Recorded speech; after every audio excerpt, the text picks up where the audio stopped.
you looking at, mother? Get the off me, man. Hey, what the you look? I need my $20. $100. No, Mom, calm down. Leslie tries to calm him down, reassuring him they're not joking around.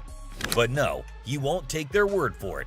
He insists on verifying the authenticity of the comics, and Ashley's response takes him to new levels of shock. Here, the customer starts swearing up a storm, slamming the table like a man possessed. Next thing you know, we're witnessing an impromptu street brawl right inside the shop. After the dust settles, our Albanian friend tries to save face with a final quip. What a roller coaster of a pawn shop experience, folks. Next up, just another regular day at the pawn shop. People coming and going. Some happy, some not so much. $100. Oh, bro. Hold on. Let me prove my point. Now here's a guy who walks in hoping to get a loan of $100 for his gold chain. And you know what? The receptionist happily agrees. Loan approved, right? How much would you like? $100. Okay. I can do the $100. Well, hold your horses, because this is where things go haywire. This customer seems all polite and even hands over his ID for verification. But then he brings up this 20% business, as it's written on the sign right there. The receptionist is completely lost, and the customer starts explaining how he should get 20% added to the $100 loan, making it $120. Put my 20%, right? What 20%, sir? The sign right here say I get 20%. But the poor receptionist has no clue what he's talking about. Politeness goes out the window, folks. The man's anger instantly flares up when he realizes the receptionist is clueless. He asks her if she's ever seen the sign in her life, and boy does he point it out right in front of the shop. Talk about intense. Sir, I don't know what you're talking Is you serious? Yes, sir. Ma'am, you ain't never seen the sign? Now, this angry customer won't let it go. His voice keeps getting louder, drawing everyone's attention in the shop. Supposed to get 20%. You said you gonna give me 100. I get 20% of 100. We see as the bodyguard's on alert, and even Seth, the boss, steps out of his office to see what the commotion is all about. The man keeps angrily repeating that he's supposed to get that 20% with $100. When the receptionist refuses to budge, he demands to see the manager. Seth steps up and asks the customer to read the sign again.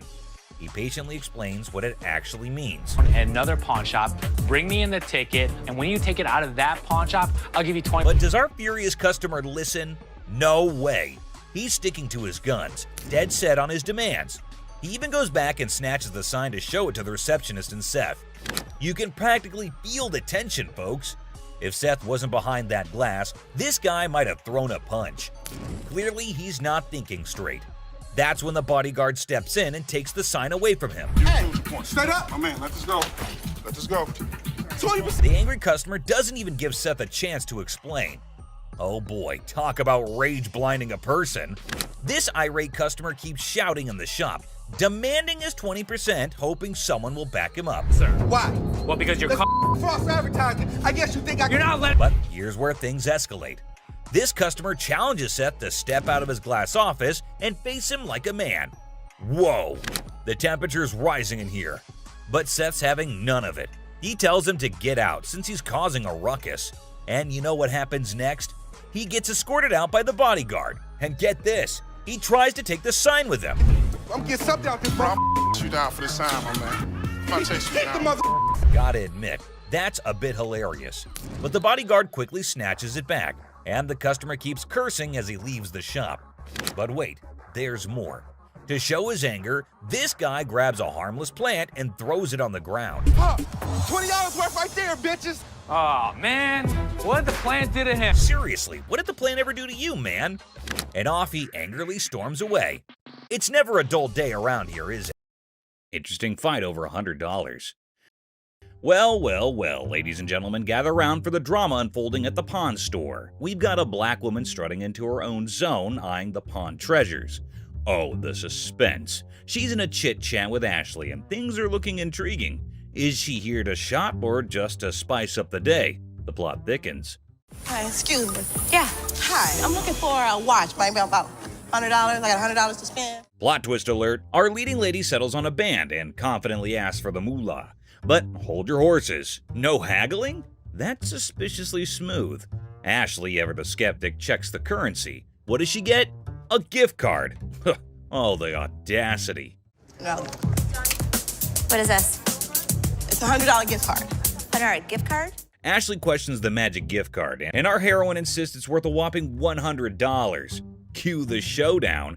Ashley's like, this isn't Hogwarts. Your card won't make the price disappear. Do you see a swiper? Look, you the ugliest two sisters I've ever seen in my life. The tension builds, and it's not your regular pawn shop banter. It's turning into a comedy of errors. That is not our gift card. Hold on to your hats, folks. Ashley's patience wears thin, and she's ready to unleash the ultimate weapon, the security guard. This customer's pushing it. Brace yourselves, she's being escorted out, shouting like a soap opera diva. Get my money. Hey, Byron, show her where the money's at. Get my money. He's gonna show you where the money. Did she just challenge the security guard? Hilarious. He's escorting her out like he's the hero in an action movie. Man, they took my money, man. Somebody want $100. In this surprising tale of pawn shop charade, our leading lady turned her routine purchase into a blockbuster showdown. Who knew a gift card could cause so much chaos? Les Gold's temperament control.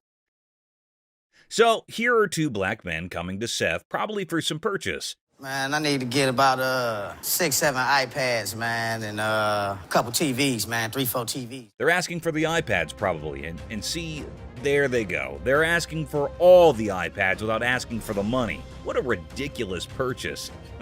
Their fierce behavior is getting attention, and Les Gold is here to watch upon them. Seth asked for $25 for all these pieces.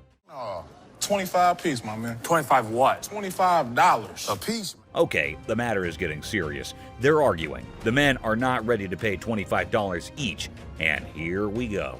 They smash some scrambled money into the table. Holy crap. Man, we got money, You spend good money in this motherfucker, bro. Time, man. And your forehead's too big always to be do that. it. Les Gold is joining them, quite furious, arguing to pay the reasonable price Les Gold tried to handle. But the matter is getting serious, people. They are insisting on getting them all for a few dollars and forcing them to give it all. Seth and Les got angry and tried to sort it out. Nothing higher, bro. We Nothing can't higher. sell you those, I'm sorry.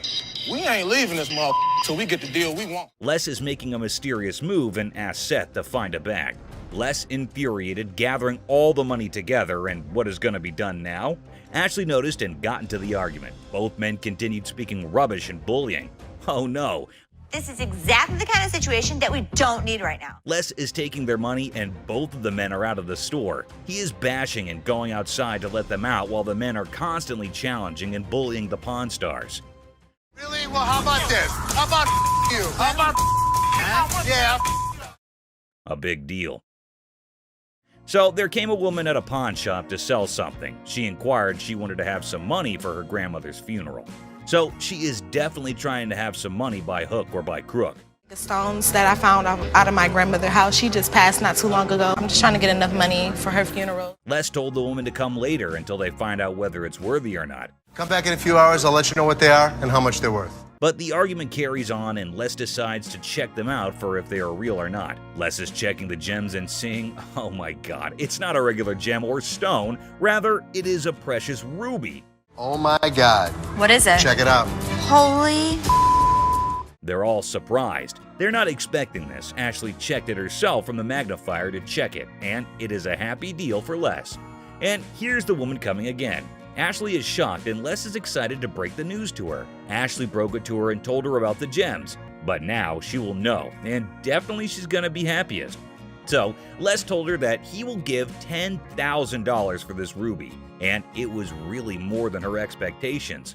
This is a Burmese ruby. So we'll be able to give you $10,000. Oh my God, are you serious? She was the happiest, and this deal made Les' day the perfect of all. Religion bullying of Les.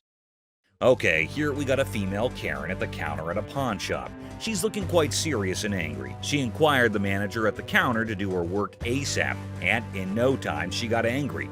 How pathetic is that? Like, how can someone be so impatient? God knows what has gotten into this woman.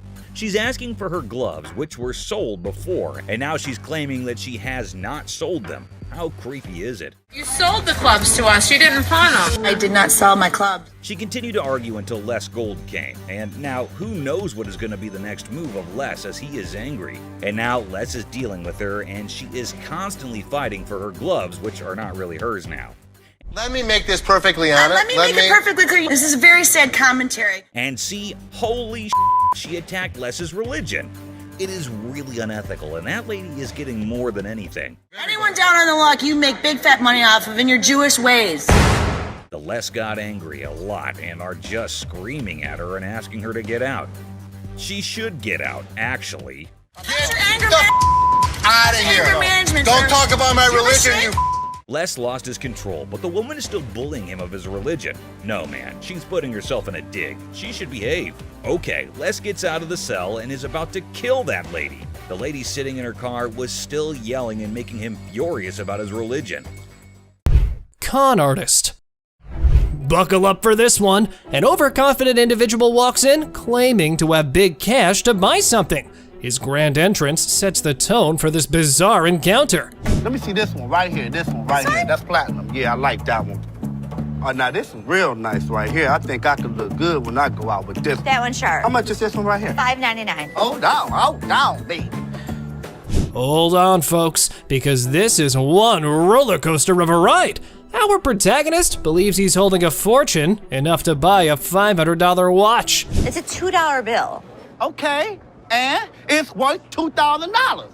It's rare to find a $2 bill that got red in it. Now tell me they ain't worth $2,000. I'm about to go deaf right now. Oh, don't piss off Bugatti. This fellow insists that a humble $2 bill is worth a whopping $2,000. Give me a break. This dude better be on drugs for this to make sense. So you wanna ball my $2 bill up? You know what? Okay. I'm gonna tell you something. Okay. You owe bologna sandwich. Y'all ain't got no money. You know what I'm saying? Have a good day. Please have Big Mouth is hungry. You're hilarious. Real funny, man. Y'all be killing me. I pawn you. Gift card. In a sadistic twist, a customer enters with Somebody want $100? invisible phone.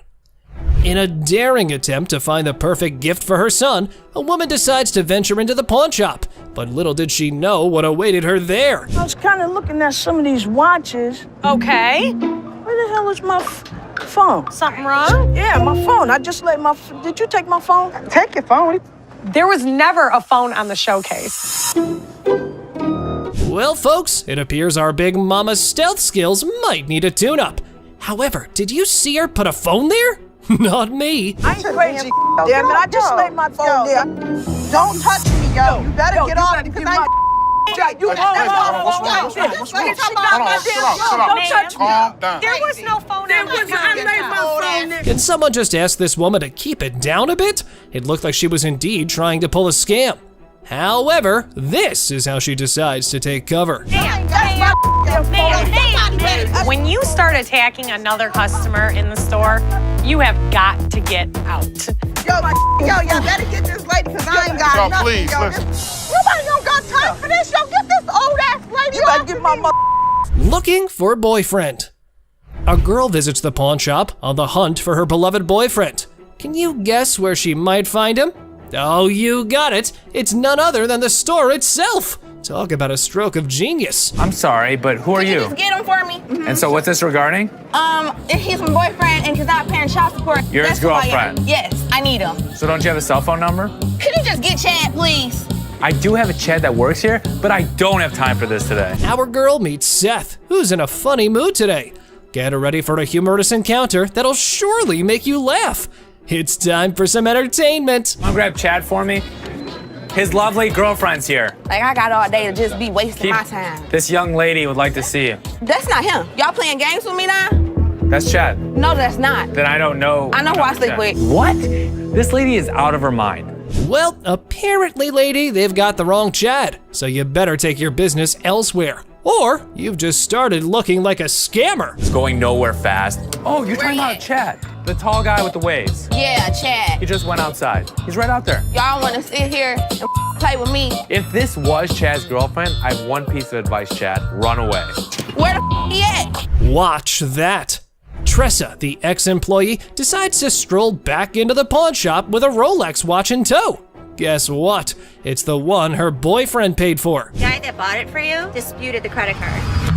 No, he didn't. I can put him on the phone for you. Hold on, Tressa. He did dispute it. He's never been paid for the watch. I can give you a loan today for $1,000, but Things heat up quickly between the ladies as Tressa and the shop owner engage in a fiery exchange. How about we skip everything to the dispute paperwork? They mailed him a piece of paper to close the dispute. Do you have the form on you? No, but I can call him. Okay, so when you get the form, I can give you a loan for the $1,000 on the watch. So I can give you the loan for the $1,000. That's stealing. Disputed. It's not fully paid for right now until we receive the paperwork. You're wrong right now. Now, let's all hope she can gather her dignity and retrieve that slip to claim her hard-earned cash from the pawn shop. It was time for a little redemption. Let's do the $1,000 loan, and then I'll be back with the paperwork. Honest to God, you are so wrong. Not a nice person. That's nice to say to your, how old are you? Look how you're treating me in front of my kids. Give me a tag for. Oh, man! Man, why you break that, man? I did not drop it on accident, man. I didn't break it. I thought it was you, man. Oh, that's good. Now you shouldn't have that. Where's Nikki? The lady has arrived at the pawn shop saying one of the workers valued her earrings. And now she's just demanding the estimated price. What a mind wreck, I gotta say. Who'd you talk to? Nicole? Over the phone. Yes, But ma'am. we don't see them over the phone. She's lying. Can I see your merchandise while I'm at work and while you're sitting in your living room? You need to come in, we need to evaluate your earrings, we need to test them. Where Nikki at? Nikki. Nicole. Ashley, ever the detective, was in suspicion mode, attempting to dissect the situation. However, the customer's reaction swiftly threw a wrench into her gears. Listen, it's real diamonds. All I know is I need my 400. I'm looking at the diamonds, and I know right off the bat the weight is just not gonna make it. I can do 185. So what you're saying is you're not gonna give me that $400, right? No, I'm not, and you're not gonna come in here demanding money from me. Yes, I am, because that's what I called for. Well, it appears our lady has raised some eyebrows about her sanity. The idea of consulting Nikki to identify this loudmouth was now on the table. Where this bitch at? Excuse me, this is Nikki, and Nikki, she claims she talked to you at 10 o'clock this morning. I don't even know her. I need my money right now. She was very confused, but I know one thing for certain, Nana needed to go. A customer walks in dead set on selling his jacket at a price he thinks is fair. Rightfully deserves in mind. I'm looking to get some money for it, man. I'd like to get, and I'm going to get, about 50 or 60 bucks. Can't walk out of here. But things get wild as he brushes off small talk, just wanting the cash ASAP. How long have you owned this jacket? What's it matter how long I've owned this? Just give me some money, man. The employee tries to chat, but the customer's all about getting a good deal because of medical needs. Negotiations kick in, and the customer flat out rejects offers, aiming for 40, 50, or even 60 bucks. Problem I need to deal with, man. All I want is some money. Give me 40 bucks, 50 bucks, man. At least 60. Now, Les, who's usually quick with this stuff, finds himself in a twist. He throws 20 bucks on the table, making things even more tense. Normally, he'd have booted him out for being rude. I'll buy it from you for 20. 20? Are you nuts, bro? Security jumps in, forming a shield around Les, expecting trouble. Not as nuts as me, though, brother. Give me You something wouldn't for it, have a man. clue how nutty I can be. I'm a crazy mother. But the customer's not backing down, claiming he's capable of unpredictable actions. Les holds his ground, hinting at the security measures, saying being reckless won't end well for the troublemaker. Imposing man. Want to get hurt today? I wouldn't be too stupid if I was you. So what if I jump at you? Oh, I don't want to do that, man. See that big gun in this mother? As things calm down, Les gives props to the security team for keeping order. The customer, realizing the odds aren't in his favor, acknowledges the security team's lucky presence. Somewhat peaceful conclusion. They're lucky they got you, man. Yeah, because if we don't have him, then we got him. And if we don't have him, then we got him. And then we got 3 other mother behind you. Ashley, a customer walks in, dead set on selling his watch. Put his watch in here. Hey, like. No beating around the bush, he wants at least 400 bucks, claiming the watch is worth 820. Les, keeping it real, says he might pay around 7 bucks for it, but the customer, not having it, wants an F for the watch, meaning 400 bucks. As things heat up, the customer starts yelling about having a baby on the way and struggling. Les congratulates him but sticks to his offer. The customer, frustrated, keeps pushing for 400 or even 450, raising. Then it takes a wild turn. The customer starts insulting Les, calling the place a hoe-ass place and breaking things. Security steps in, telling him to clean up his mess, but the customer's not backing down, hurling vulgarities and challenging Les. baby on the way to go do this bull to me, dog. Decides he's had enough, goes around the counter, showing he won't take any disrespect. The customer, seemingly oblivious, keeps up the aggressive act. He goes around the counter to take matters into his own hands. Touch me, homie, dog. Touch me, dude. I'm out this bitch, man. Y'all, man, for real. Y'all, I'm out this bitch, dog. Ashley's dealing with a customer who says his watch is messed up, but surprise, he doesn't have a receipt. Hi. Hi. How are you? Not good. I got a little issue here. What's your issue? Bought this watch from you guys a couple days ago and it's not working. The guy claims he dropped a bunch of cash but can't remember how much or show a receipt. How'd you pay? Cash? Cash. How much did you spend? I spent a lot of money on that thing, man. Okay, number one, I'm not swearing at you out of respect. Ashley, smelling something fishy, decides to play along and points out a problem with the watch. She's like, Rolex watches shouldn't have this issue. But here's the kicker. The guy throws a veiled threat, hinting at consequences if Ashley was a trained cop. Do you wear contacts? No. You can see well, right? I can see very well. What does it say?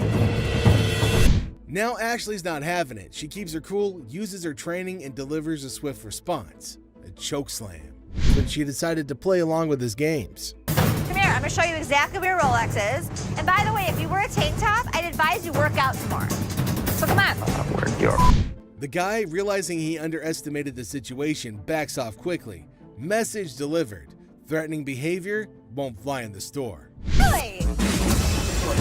How about it? Get the off. Get the off. A lot of people probably don't know. I'm trying. The customer's still demanding what he thinks he paid for, but Ashley's chill. She hands back his cash, making it clear that being confrontational won't change the outcome. I want what I paid for. Here you go. Cash. I want what I paid for. Bitch. A mom and daughter storm into the shop, all worked up about a stolen ring. Ocean has Ashley's attention. My daughter, she stole my mama's ring. I need you to do whatever you gotta do, But the twist is, they spill that they've got no receipt or ID. Ashley, one of the employees, catches wind of the drama and steps in. The mom's dead set on getting the ring back, but no proper paperwork is a roadblock. How you gonna sit here and tell me? You told me you brought it here, right? Now what we gonna do? There's nothing what I can do. What the hell we gonna do? I have to have her ID or I want my ring. Ashley seems to... Ashley tries to calm things down, saying, hey, lower your voices, we're in the store. She asks the daughter about any ticket or documentation, but there's none. Lower our voice, you're in our store. You took your grandma's ring. Yes. Okay, so where's your ticket? I don't have it. Did you press charges against your daughter for being a thief? I'm not pressing no charges against my daughter. Then you can't get it back. Then Ashley throws a curveball. She asks if the mom wants to press charges against her own daughter for stealing. The mom's torn but decides against it. Problem is, no charges mean no ring without the right papers. Somebody else that can get my... I'm not gonna quiet down. I'm not walking away without my damn ring. Both mother and... The pawn shop sticks to its guns, and both mom and daughter have to leave empty-handed. On their way out, they make a fuss, blaming the shop for involving the police. The staff stays strong, saying it's not their fault, but the daughter's actions that landed them here. You're telling me I gotta make a police report against my daughter. You need to get out. See, it's your daughter, not us. It's your daughter. Yeah, you want to get out. Hey, get off him. That's when I get your ass home. I kid you not. This next guy just pulled up with a true gem.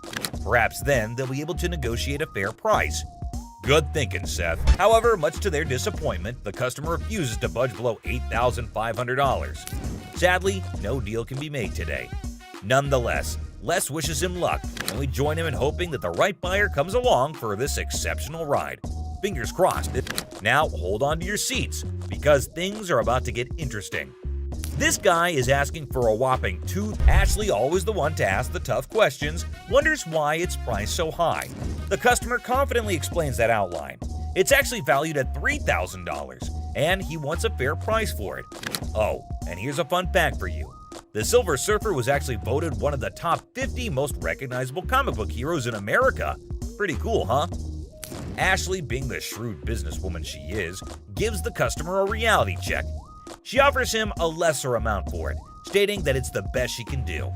But the customer stands his ground and refuses to go below $1,000. That's quite a gap to bridge, and walked away from the deal. But wait, there's more. That's the kind of influence Les has, folks. They can all happily move forward. It's smooth sailing from here on out. So, I'm here to sell my yays and stuff. Okay. Cartier. I paid $5,300. For these? Yeah, I overpaid.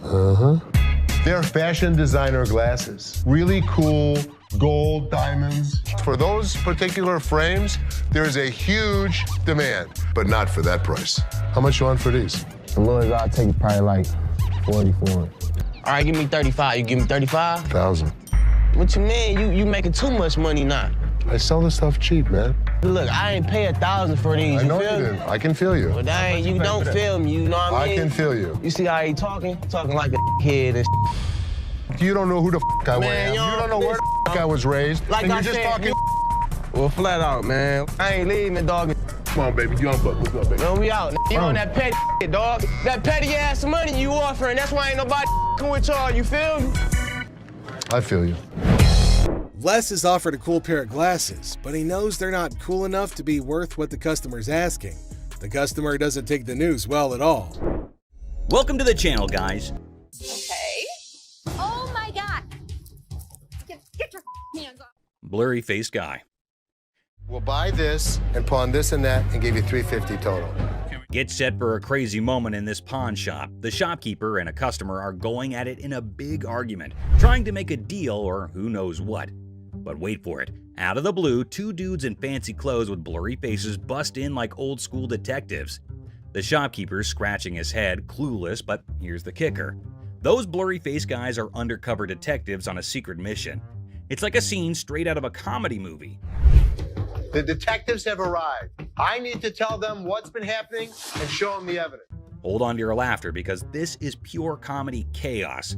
The second those detectives waltz in, the shopkeeper's freaking out like he's been caught selling magical beans or who knows what. These detectives are all business, channeling serious Sherlock vibes after an espresso overdose. They're tearing through the shop like treasure hunters on a caffeine high, checking random stuff and maybe on the hunt for hidden treasures.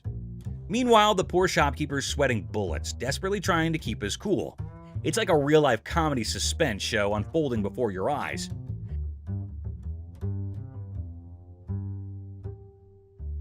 Get ready for the wild ride of the century. These detectives, giving their best modern-day Sherlock and Watson vibes, decide to ramp up the drama with technology. It resembles they're on an investigator show marathon watch as they jump into the security camera film. As they replay quick forward and focus on each problematic little hiding spot in the shop, envision some strong, thrilling music playing behind the scenes. An investigator story with an innovative turn will keep you as eager and anxious as ever. Do you think he was working with someone else? If he was, it could be anyone. Well, buckle up for the big reveal. The digital detectives uncover the mastermind. And guess who? It's our buddy Joe. Yep, good old Joe is the culprit behind all the missing stuff. These detectives don't waste a second. They slap handcuffs on Joe quicker than you can say guilty as charged. And just like that, the pawn shop transforms from a place of heated arguments to a full-blown crime scene. The shopkeeper, still in shock, watches as Joe gets escorted away by the police, handcuffs and all. The whole situation is so bonkers it can make anyone burst into laughter. It's like a comedy show with mix-ups, detectives with blurry faces, and a surprise twist. You'd be left thinking, did that seriously just happen? It's pure comedy gold, my friend. Comedy gold. A massive fraud. This one will truly astound you, so hold on to your chairs. The largest swindle to ever occur on the show, so far as people are aware, left everyone perplexed and alarmed. Basically, the boys said that someone from the shop had conned them. She pawned 2 of our laptops, and she told us she was gonna give us the money and the laptop. To make a long story short, a woman pawned 2 of their laptops and then informed them that she knew someone who worked at the pawn shop and would give them the money and the laptops. You pawned something? Yes, she has the ticket to When did you pawn it? Today. The males are left with nothing because she has their laptops, the money, and even the ticket to their belongings. You at the back door, so you'd end up with the laptops and the money? Yes. It astonished Ashley and Seth as much as it shocked Les. This girl told you one of my guys would meet you at the back door, so you'd end up with the laptop? Les or anybody else was unable to stop it now. Les then thought of a strategy, though. If you can find out which one of my employees. You give me the guy's name, I'll give you the computers. At that point, the youngster had a glimmer of optimism and left, believing that perhaps they could apprehend the employee. Well, let me tell you something. We've been scammed before, and I will not be scammed again. Les then requested that Ashley look up the buyer of each laptop they had that day on their background. Les realized something had clicked when she spent the entire day going through them and finding nothing. You're able to witness it. You'll get the money and the laptops. You go, hell yes, let's do it.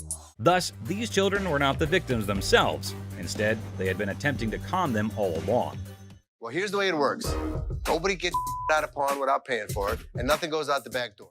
This time, they weren't duped either, although the kids did cause Ashley and the others a lot of worry during the day. The bag. Imagine this super funny video with a lady who's basically playing the I'm lost in a bag shop game at a crowded mall. So there's this awesome comedian pretending to be her, right? She strolls in like she just landed from Mars, completely clueless. Okay, I went to get my purse back to make my payment.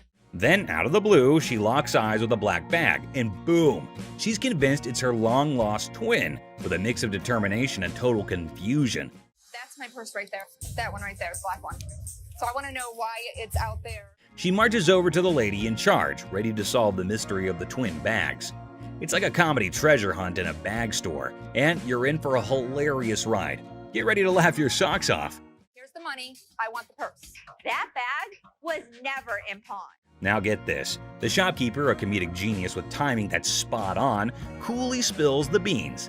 She says, hey, this bag's not yours. But oh no, our lady on a mission won't back down. That's not your purse. How do you know it's not my purse? Because that purse has been out there. Let me see it. With this epic confidence, she declares, no way, this bag and I go way back. They're like childhood buddies. And here's the best part. You want to buy it? I just want to look at it and make sure it's not mine. She throws down the ultimate challenge. Bet you this bag, if it's not mine, I'll hand it over. But trust me, it's practically family. It's like a comedy duel in a bag shop, and you won't believe how hilarious it gets. Oh my God. Get your hands on. Meet Cam, the scene stealer of the century. Picture this, chaos in the bag shop, and here comes Cam, our superhero security guard. He's like, hold my coffee, and smoothly escorts the determined bag enthusiast off the counter. Have a nice day. Let's go. Walk yourself out, yo. You. Walk yourself. But wait, she's clinging to her bag like it's a ticket to a comedy show. The laughs hit the roof as Cam keeps his poker face while chaos reigns. This video's a comedy roller coaster. And Cam, the unsung hero, it's a laugh-out-loud male adventure that you don't want to miss. Just hit with that pole, right? Go. Bitch, go where you got to go. I'm gonna kick your ass. In the electronics section of the store, a customer named Robert engages in a conversation about a TV with the store employee. The casual tone sets the stage for what seems like a routine interaction. The customer questions the TV's price, sparking a humorous recount of a previous encounter where he claims to have purchased the same TV for a lower price. And if y'all gonna sell it for $400, you gonna make that much profit off me? As the dialogue unfolds, the customer expresses dissatisfaction with the marked up price, claiming the store will profit significantly from his purchase. A manager steps in, attempting to resolve the situation. Tensions rise as the customer questions the legitimacy of the price hike and demands a resolution, emphasizing the financial disparity between his purchase and the intended selling price. Les asserts his role, introducing himself and trying to understand the customer's concerns. The customer, however, remains skeptical, challenging the legitimacy of the store's actions. The language barrier becomes a point of contention as the customer questions whether the manager understands English. The atmosphere becomes charged with frustration and confusion. The customer threatens to take the TV and leave without making a purchase. The manager issues a stern warning, asserting that any attempt to take the TV without completing the transaction. How are you? I'm good, how are you? Well, actually, I'm not doing so good. No? My grandma just passed. I'm So I sorry. was like hoping to. Okay, so whose ring is this? My grandma's. Oh. So you want to just pawn it, right? Because you want to be able to get it back? Yeah. Okay. Do you have anything else? It's not real. What you mean it's not real? It's not real gold. A guy comes in feeling sad and asks Ashley to pawn his grandma's ring, explaining that she passed away and it's all he has. When Ashley checks the ring, she gently says it's not real. Concerned, she asks if he's got anything else, wanting to help him in a simple way. You saying basically y'all set up here and waste my time talking to you? You don't waste your time. If you have a TV, you can pawn your TV. What the f*** I look like finding my TV?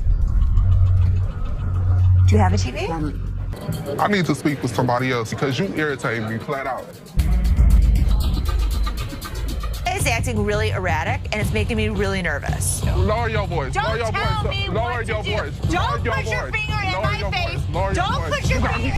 Ashley breaks the news that the ring isn't real. The person gets upset, saying it's not fake. Ashley suggests pawning a TV instead, but he questions why he should. Despite Ashley's efforts, the man gets angrier, repeatedly telling her to lower her voice. Ashley asks him not to point fingers at her face, but he ignores her. I'm trying to help you solve Like your this, issue. lower your voice. The next thing I know, this guy snapped. Lower Don't your tell voice. me Lower what your to do. voice. Don't Lower your put your voice. finger. You got me up. No, let's go. Let me go. Let me go. On the ground. On the ground. On the ground, mother. The security guard intervenes, slamming the upset person to the ground and then dragging him out of the pawn shop. The situation escalates and the guard takes decisive action to maintain order. Next up, we've got this episode where a heavily muscled individual made his way over to meet Les to complain about equipment he got from the store that got busted. Somebody bought this. This piece of junk I bought in here just a couple days ago don't work now. It's broken. What is it? Little ab lounger I bought here, man. Workout. In the midst of the pawn shop's hustle, a burly customer approaches Les with a complaint. He's upset about a busted piece of exercise equipment, an AV lounger purchased just days ago. Les, sticking to the store policy, explains that they can only provide an exchange, not a cash refund. Tensions rise as the customer vehemently rejects the idea of an exchange, demanding his money back. They can only hand over another item in place of the faulty one. If you had the receipt, I could give you an exchange. I could give you I something. don't want an exchange because it's probably going to be some again. How about you just get my money? As the disagreement escalates, the customer insists on a cash refund, dismissing the option of another item. Les faces a dilemma, stuck between policy and customer satisfaction. The clash intensifies as the customer becomes forceful in his demand for a monetary refund, setting the stage for a heated confrontation. Les could match him word for word without fear. Better be some money. Or what? Or what? There's going to be a problem. How about What that? kind of...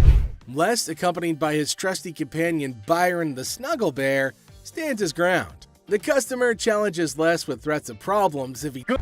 As the woman storms out, Seth bids her a not-so-fond farewell, relieved to see her go. With humor and sass, he ensures that she won't be back anytime soon, leaving the showroom olive-free and entertained by the absurdity of it all. Stay tuned for more pawn shop adventures. But here comes another gem-filled day at Les's pawn shop. We have a woman who's brought in some stones she discovered at her late grandmother's house. Her goal? To gather enough cash to cover her dear grandma's funeral expenses. Poor thing, she's not quite sure about the value of these stones and is expecting to receive a modest sum for them. But has serious doubts about the authenticity of these gems. Who knows what other surprises await us in the future? Stay tuned, folks, because the adventure at Les's pawn shop is far from over. Hold on to your seats because this next guy is about to unleash some of the rarest goodies on the market. 5, 6. Brace yourselves, space geeks, because this is gonna blow your mind. So this guy rolls up with a bunch of crates, and let me tell you, the anticipation is real. Got a couple things. I have some Star Trek things, and I also have things from NASA. He's got some seriously cool stuff from the Star Trek universe, and even NASA. I mean, come on, that's pretty awesome. It's clear that this dude is a space enthusiast through and through, and his collection is off the charts. Honestly, it's a total flex. Like seriously, you gotta take a look at this thing. This is all the kind of stuff that you're into. Now, here's the kicker. Ashley confesses that she and her brother aren't exactly die-hard Star Trek fans. But guess what? Every time they get anything Star Trek related in their shop, it flies off the shelves. I'm not a Trekkie girl, my brother's not a Trekkie guy, but when we get Star Trek stuff in here, it flies off. Talk about a lucky break, huh? This guy managed to gather all these valuable items from various Star Trek conventions across the country, thanks to his gig as a truck driver. Talk about dedication to the cause. But wait, it gets even better. He pulls out this kit from Paramount Studios, which is a seriously impressive piece in his collection. To give to radio station to run ads for the show. It's an authentic set that was sent to a TV executive when Deep Space Nine first hit the screens. Now that's some next level stuff right there. You can't help but appreciate the sheer coolness of it all. Here's the catch though. All this awesomeness comes at a price, and Seth, our shop owner, is taken aback by the asking price. This was $1,000? Yes. Wow. $1,000? Yes. Why? Why is that so Because much it's money? custom built and it all lights up and works. The guy wants a whopping $1,200 for everything, unless ever the savvy negotiator tries to bring it down to $700. It seems like a stalemate, but fear not, because Ashley steps in with her clever thinking. After some intense back and forth, Ashley manages to strike a deal. $7,800. She works her magic and secures all these incredible items for just $800. Can you believe it? Talk about a happy ending. Everyone walks away satisfied. The customer gets a fair price, and our shop owners have some killer new additions to their inventory. Who knew that a truck driver with a passion for Star Trek could bring so much excitement to our little shop? It just goes to show you never know what surprises are waiting around the corner. And this next lady has real poor luck, but it does not excuse her behavior. Wait, man. The door's right there. Have a good day. Because you got a big dude, you think you hot? So this lady storms into the store demanding her stuff back, which happens to be just 2 TVs. The receptionist asks her for some ID and tickets as proof, but this lady is completely clueless. I need your ID or the tickets. My what? She doesn't have any of those things, and here comes the shocker. Her boyfriend pawned off her belongings. Can you believe it? Now she wants them back, and it's a pretty messed up situation to be honest. She explains to the receptionist that she can't provide the required documents because her no-good boyfriend isn't even around anymore. He left her high and dry. Ouch, that's gotta hurt. Now Ashley, who overhears the whole thing, initially sympathizes with this poor girl. But hold up, that sympathy doesn't last for long, and for good reason. I feel terrible for her, but I can't help her without her ticket. This customer suddenly loses her mind, like all the anger in the world has consumed her. And guess what she does next? Brace yourselves, people. She starts yelling and banging on the glass window, demanding her precious TV. Don't bang on my window! Seriously, that's not how you get things done. Even if someone is trying to help you, no one will tolerate that kind of behavior. Ashley, understandably furious, tells her to back off. The situation gets so heated that Ashley has to step out of the room to confront this unruly customer. And guess what? This lady has the audacity to threaten Ashley. Well, Ashley isn't one to back down, so she tells her to get the heck out of the shop. This customer is beyond crazy, I tell you. It seems like she had a truckload of problems even before she set foot in the store. What? I dare you. Now, the bodyguard steps in to escort her out, but oh boy, this girl goes on a rampage. She knocks over everything in her path, completely enraged. Come on, girl, you seriously need to chill out. Bye! What? I expect to leave. Finally, they manage to get her out of the shop, but you won't believe what happens next. Unlike the previous guy who threw a plant, this woman tries not once, not twice, but 3 freaking times to break back into the store. I mean, seriously, woman, get a grip on yourself. This is just embarrassing for everyone involved. But damn it, we're not your local psychologist neither. Even the bodyguard has had enough at this point, and he can only imagine what kind of crazy exchange must have taken place. Man, oh man, what a wild scene that must have been. Even the bodyguard has had enough at this point, and he can only imagine what kind of crazy exchange must have taken place. Man, oh man, what a wild scene that must have been. This next guy is the most polite guy you'll see, but things take an interesting turn. I'm trying to help you solve Like, your what you issue. mean? What you mean? Well, folks, let me tell you about this wild encounter that went down, starting with a seemingly innocent greeting. Hey, how are you? I'm good, how are you? Well, actually, I'm not doing so good. Little did anyone know, trouble was brewing. You see, this poor customer was feeling down because his dear grandma had passed away. He needed to sell something urgently to scrape together enough cash to cover his rent. Now that's a tough spot to be in, right? Enter Ashley, a real gem of a person. She genuinely empathized with this guy and offered a helping hand. So the dude decides to sell his late grandma's ring. thinking it's made of real gold and worth a fortune. Ashley, being the responsible gal she is, takes a good look at the ring to verify its authenticity. And guess what? It's not the real deal, folks. It's as fake as a knockoff Rolex. Okay. Do you have anything? Naturally, Ashley breaks the news to the guy and asks if he's got anything else to pawn instead. But this fella, he ain't buying it. He's convinced that Ashley's got it all wrong, and he wasted his precious time chatting with her. Well, hold your horses, buddy. Ashley calmly reassures him that his time wasn't wasted and suggested he could pawn his TV instead. But oh boy, this suggestion hit a nerve. He starts acting all weird and uncooperative, throwing a tantrum. TV. You can pawn your TV. What the I look like? Now, here's where things get intense. Ashley's just trying her darn best to help this guy out, but he's not having it.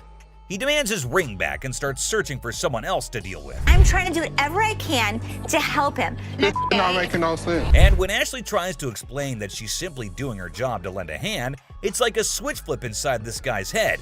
He goes ballistic, questioning Ashley's every move and acting all erratic. It's honestly a bit scary, folks.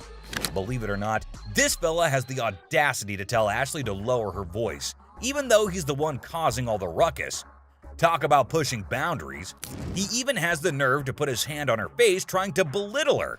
And get this, he's not even listening.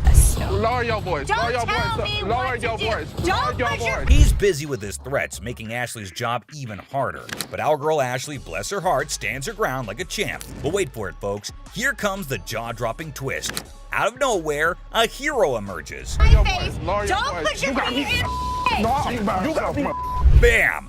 This mysterious stranger slams our angry customer to the ground, WWE style. Can you believe it?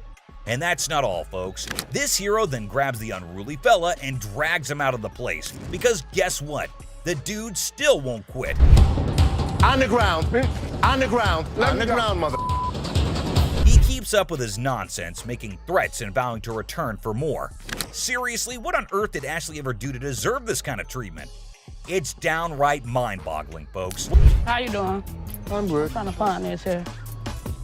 Well, here's the twist. It's also quite common for people to claim that their jewelry is real, when in fact, it's not. But it all depends on how they react when they find out the truth. Les, the shopkeeper, takes a look at the earrings and bluntly informs her that the color is not real. Surprise, surprise, guys.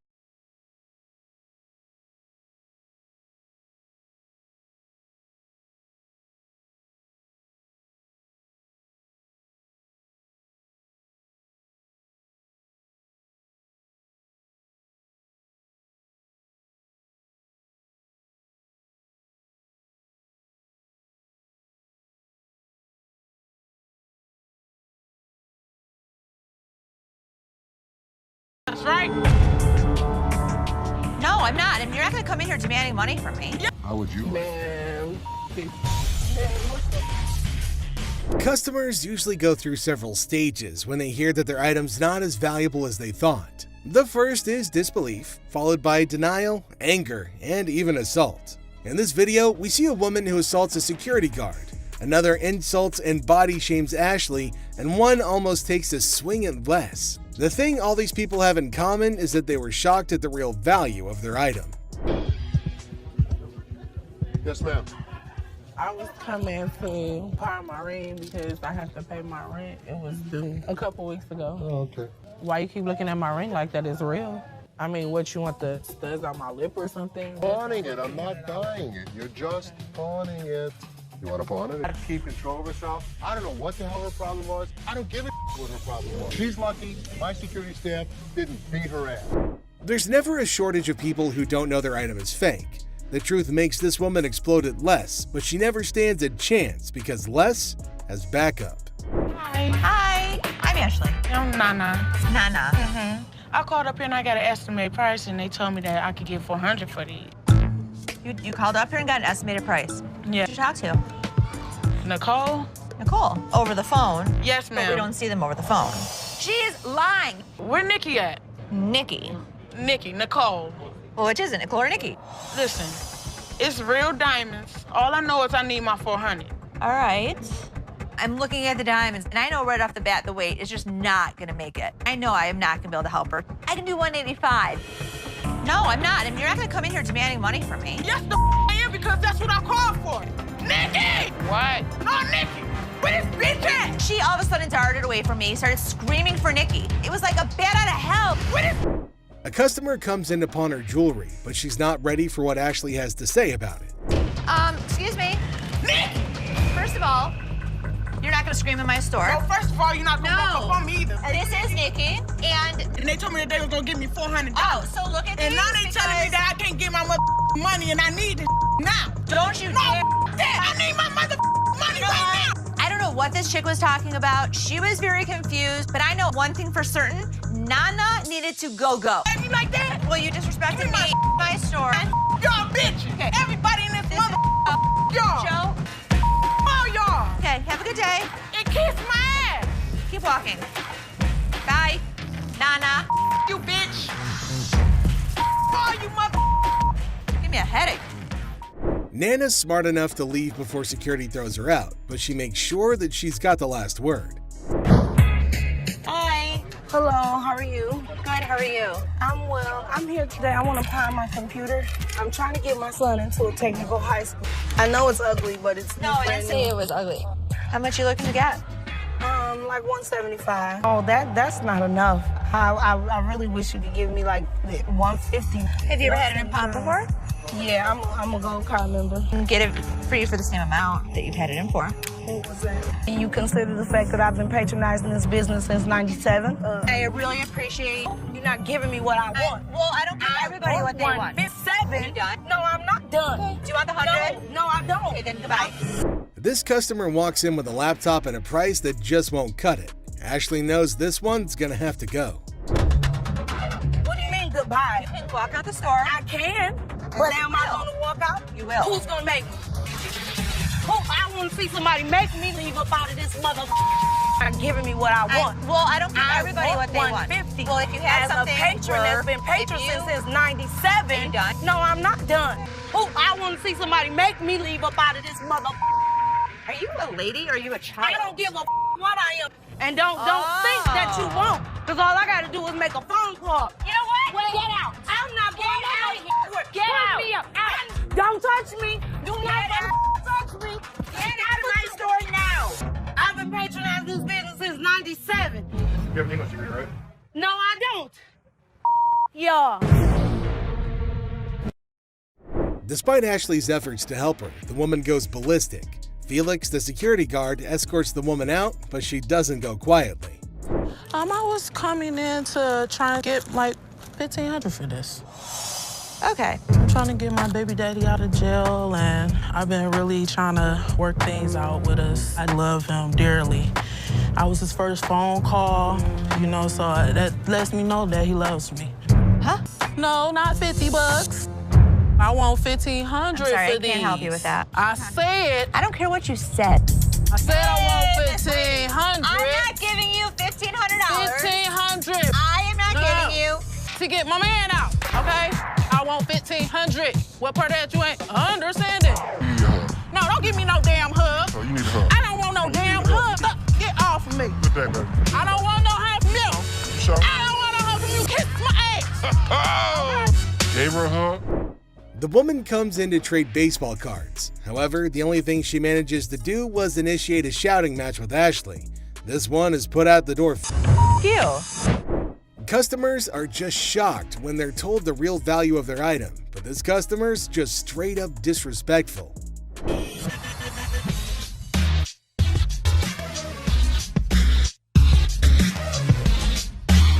How much you want to spend? I got $70. I've seen them for $70 to $80 at other pawn shops. Yeah? With 2 games. Put it in as long as you'd like. Does it come with a warranty? It comes with an as-is warranty. Need a PlayStation 3 for $70. I sell them for $100. What you gonna do? Oh, no.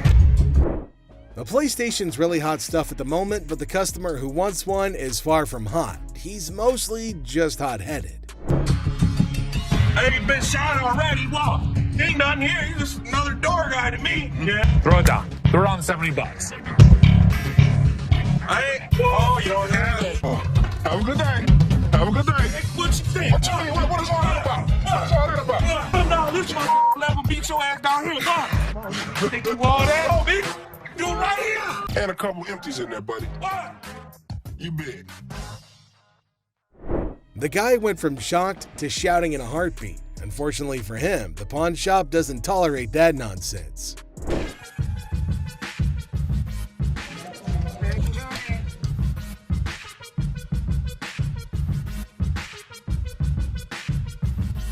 And not real.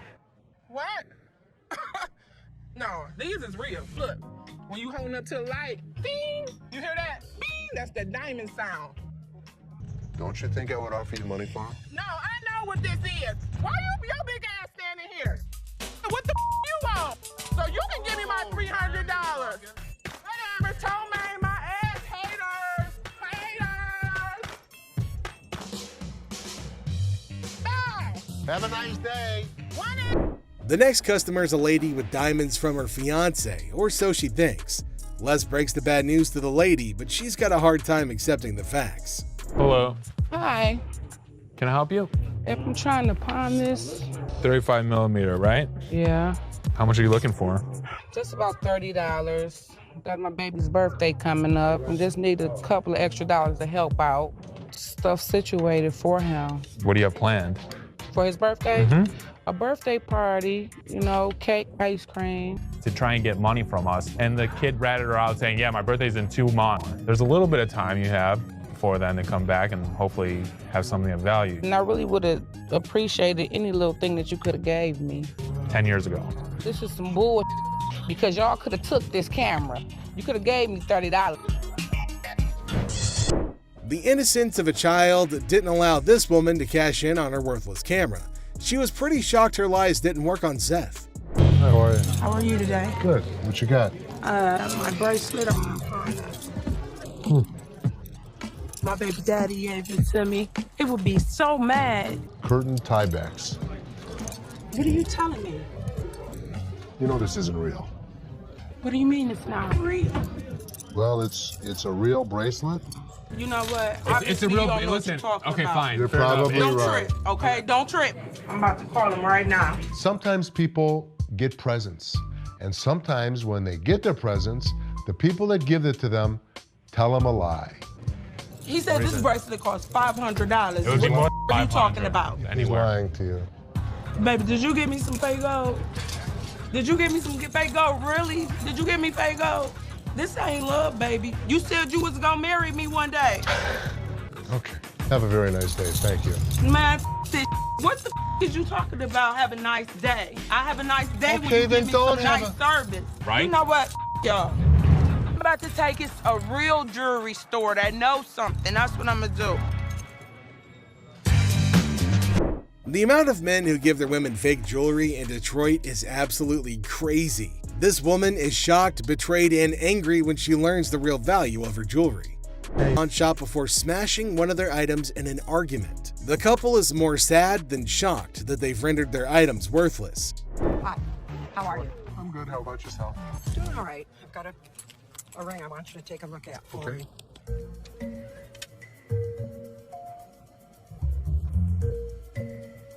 You know what it is? They're diamonds. They're not diamonds. That's cubic zirconium and silver. Okay. Not interested. I know what this is. I'm telling you, I can't give you any money for it. I know it has value, and I'm really, really upset right now. So, I've worked for an attorney. I know my rights. Don't touch me. You're an idiot. You're an idiot. Oh yeah, what a gentleman you are. Anybody? Woman, what? Get me out of here. Get away. Get away. 4 times she hit me. Granny, 4 times? why would I not give her money if it was worth it? I thought you were smiling when she was doing that. This woman can't believe her diamonds are actually not diamonds. If you like seeing angry senior citizens, then this grandma's got you covered like a quilt. So, I'm here to sell my yays and stuff. Okay. Cartiers. I paid $5,300. For these? Yeah, I overpaid. Uh-huh. They're fashion designer glasses. Really cool, gold, diamonds. For those particular frames, there's a huge demand, but not for that price. How much you want for these? The lowest I'll take probably like 44. All right, give me 35. You give me 35? 1,000. What you mean? You making too much money now. I sell this stuff cheap, man. Look, I ain't pay 1,000 for these. I know feel you me? didn't. I can feel you. But you don't feel me, you know what I mean? I can feel you. You see how he talking? Talking like a kid and You don't know who the I Man, am. You don't know where the I was raised. Like and I you're just said, talking. Well, flat out, man. I ain't leaving, dog. Come on, baby. Young buck. What's up, baby? Man, we out. You on that petty shit, dog. That petty ass money you offering. That's why ain't nobody with y'all. You feel me? I feel you. Les is offered a cool pair of glasses, but he knows they're not cool enough to be worth what the customer's asking. The customer doesn't take the news well at all. Seth devises an expert method for appraising precious stones. Bob saves Les a lot of money with his knowledge of walrus reproductive parts, and Seth provides expert advice that saves a deal on an elephant part. These are the times experts saved Les gold from losing everything. Seth makes a shocking discovery on how the pawn shop is losing money. Les doesn't like it either. Both father and son know that if this keeps up, they could be out of business. It ain't never gonna happen. We'll see about that. Show me. I will. Okay.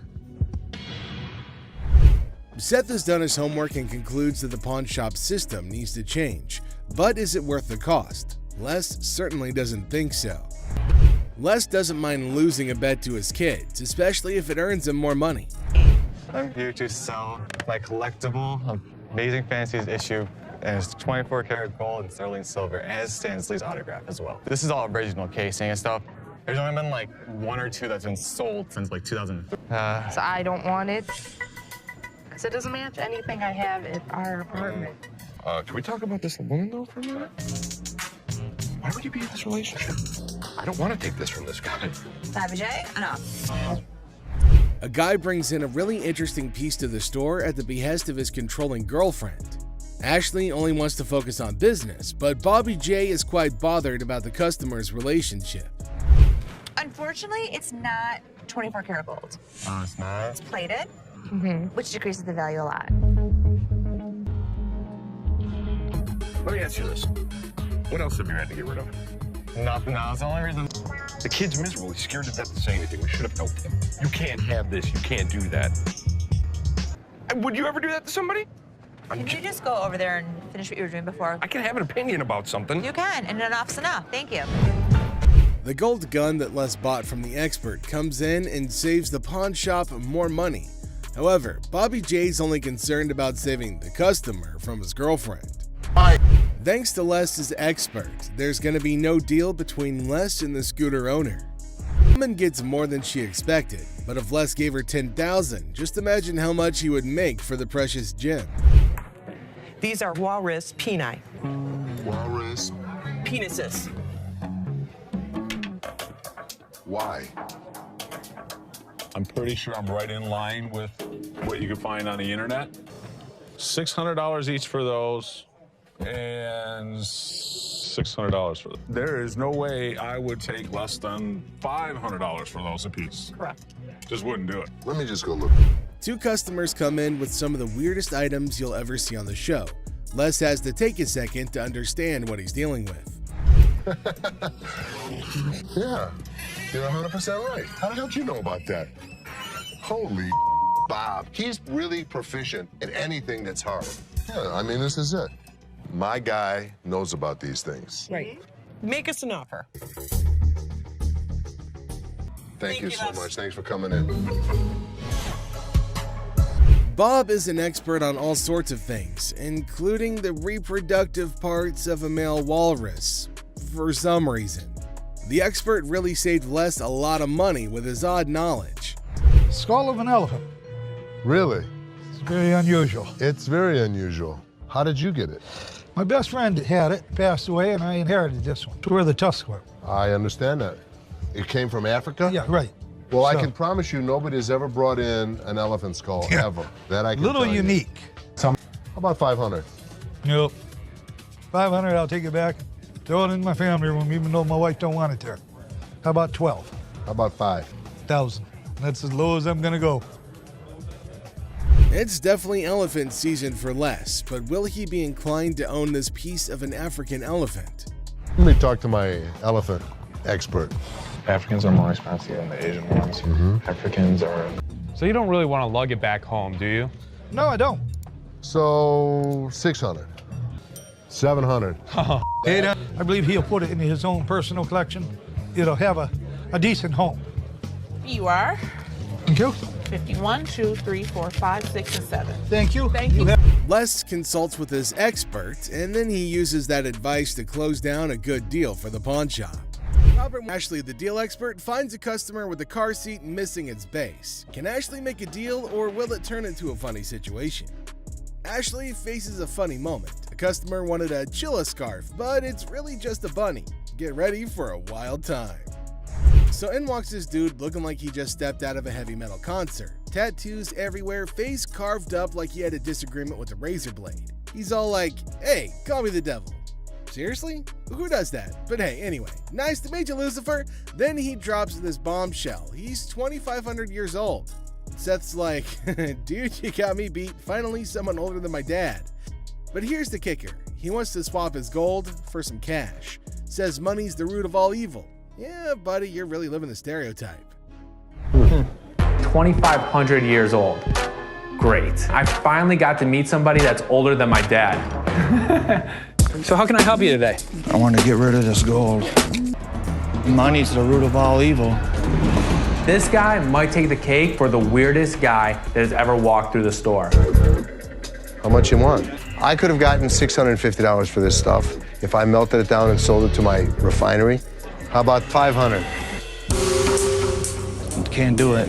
It's $850 profit in this thing. So they're haggling. Seth offers 650, he wants 610, and they're dancing around like it's a satanic tango. But alas, the devil doesn't always get what he wants. Cue the sad violin. I guess we don't have a deal. So there Seth is, trying to make a deal with the devil, and he's all like, "I want cash for my gold," and Seth's thinking, "Sure, buddy, let me just grab my holy water." But seriously, with the negotiation, Seth offers him 650, he wants 610, and they're doing the demonic dance of the dollars. But in the end, no dice. No deal with the Prince of Darkness today, folks. Sorry, Satan. Maybe next time, bring a better pitchfork. Hi. Hi, I'm Ashley. I'm Nana. Nana. I called up here and I got an estimated price, and they told me that I could get 400 for these. You called up here and got an estimated price. Who'd you talk to? Nicole? Nicole. Over the phone? Yes, But ma'am. we don't see them over the phone. She is lying. Can I see your merchandise? You need to come in, you need to evaluate your earrings, we need to test them. Ashley introduces herself in a bubbly tone. Now Nana barges in, claiming that she was promised $400 for her 3-carat diamond earrings. She accuses Nicole of lying about the offer. Ashley calmly explains they need to evaluate the earrings in person. Nana demands $400 but gets offered $185 instead, triggering her outrage. Where Nikki at? Nikki. Nicole. Well, which is it, Nicole or Nikki? Listen, it's real diamonds. All I know is I need my 400. All right. So what you're saying is you're not gonna give me that $400, right? No, I'm not. And you're not gonna come in here demanding money from me. Nana insists on the $400, but Ashley stands her ground. Nana's frustration peaks and she frantically searches for Nikki, accusing everybody of disrespect. Chaos ensues as Nana's volume rises, demanding her mother money. Ashley remains composed, but Nana's confusion and persistence escalate the situation. I am because that's what I called for. And they told me that they was gonna give me $400. Now where the is Nikki at? Where the is Nikki at? Nikki! What? No, Nikki! Where this bitch at? She all of a sudden darted away from me, started screaming for Nikki. It was like a bat out of hell. Where this bitch? I don't need nobody to escort me out this bitch. Oh, y'all. Okay, have a good day. And kiss my ass. Keep walking. Bye. Nana. You bitch. Oh, you mother. Give me a headache. Nana's outburst intensifies and she demands respect while causing a scene. Ashley calls for her removal, leading to a heated exchange. Nana storms out, hurling insults and leaving everybody exasperated. The encounter ends with Ashley lamenting Nana's departure, causing a headache in her wake, leaving the pawn shop in peace once again. Head to her. It's a battle of wills over a bag, and nobody's given an inch. Can't blame a girl for trying, though. Okay, so this is your car? Yes. Do you want me to open it for you? I'll open it. Excuse me! You're trying to scam me? Excuse me! Excuse me! Unbelievable. I even offered her a job after she had the baby. I think she just had the baby. As Ashley assists the customer to her car, the customer accuses her of scamming Ashley, bewildered by the accusation, and even offered her a job. The situation ends with some confusion and disbelief. Hi, how are you? Looking for a watch, nice watch. Know what I'm saying? Sure. Which one? That one right there. This one? Yes, ma'am. Hey. For sure. Wow. Look at this watch. Like this right here. How much is this watch right here? $75 watch. Do you want to spend more Give or me less? like a watch like 500 or something. Yeah. A Bugatti. Ashley kicks off with a casual, "Hi, how are you?" diving into the deep philosophical quest for a nice no. She presents an item with the enthusiasm of a game show host, throwing in a touch of suspense. What, like this right here? Now this is, how about this right here? $75, no more. Ashley's unique charm shines through as she tries to make a deal. Yeah, let me see this one right here. This one right here. That's platinum. Yeah, I like that one. Oh, now this is real. I want to buy it. Perfect. $5.99. $5.99 plus tax. I got you. Perfect. Okay. With a bit of a theatrical touch, Ashley takes us through her thought process, pondering the value of an item priced at $599. She playfully negotiates, exclaiming, $5.99? Yeah, I got you. But with a comedic twist, she emphasizes the urgency, claiming she's about to go deaf if the deal isn't sealed. Okay, this is $599 plus tax. Hold on, wait a minute. This is worth, look at it. 2 and add 3 more zeros with it. 2,000, baby. Come on. Okay. And it's worth $2,000. It's rare to find a $2 bill that got red in it. Now tell me they ain't worth $2,000. I'm about to go deaf. With a blend of sarcasm and determination, Ashley confronts a potential buyer, confidently declaring, "I've got a pile of money, so this. I get some change back." The escalating drama continues as she reveals the tax and challenges the customer to come out and make a deal. The conversation takes an unexpected turn, hinting at the item being worth more than a round neck. This is worth more than that around your neck. You understand me? You little chunky, draws-looking person. Okay. Oh, you wanna ball my $2 bill up? You know what? I'm a Big Mouth is hungry. You're hilarious. Real funny, man. Y'all be killing me. I pawn you. Matter of fact, that $2 bill, you could outpawn this whole stuff. With that In a grand finale, the dealer passionately argues the item's value, escalating into a humorous threat of going deaf. Now the playful banter reaches its peak with creative insults like chunk and band dry. The situation makes us wondering if this is a sales pitch or a comedy routine. Continue not to go smoothly for Ashley as she faces the wrath of an impatient customer. Despite her attempts to redirect, the customer insists on bypassing the line. Now Ashley, cornered by absurdity, attempts to salvage the situation with humor and fails miserably. Hi. How you doing? Good, how are you? This like chinchilla to you? How much did you spend? Do you remember that? That was a lot of cash, a lot of money. Okay. I didn't sell you this. You sold No. me this. Ashley faces a furious customer. The customer, seeking a chilla scarf, discovers that he's been bamboozled with the bunny instead of the luxurious chinchilla that he desired. Grip, it's not a handshake, it's a ton of cash. Do you have your receipt? I don't have a receipt.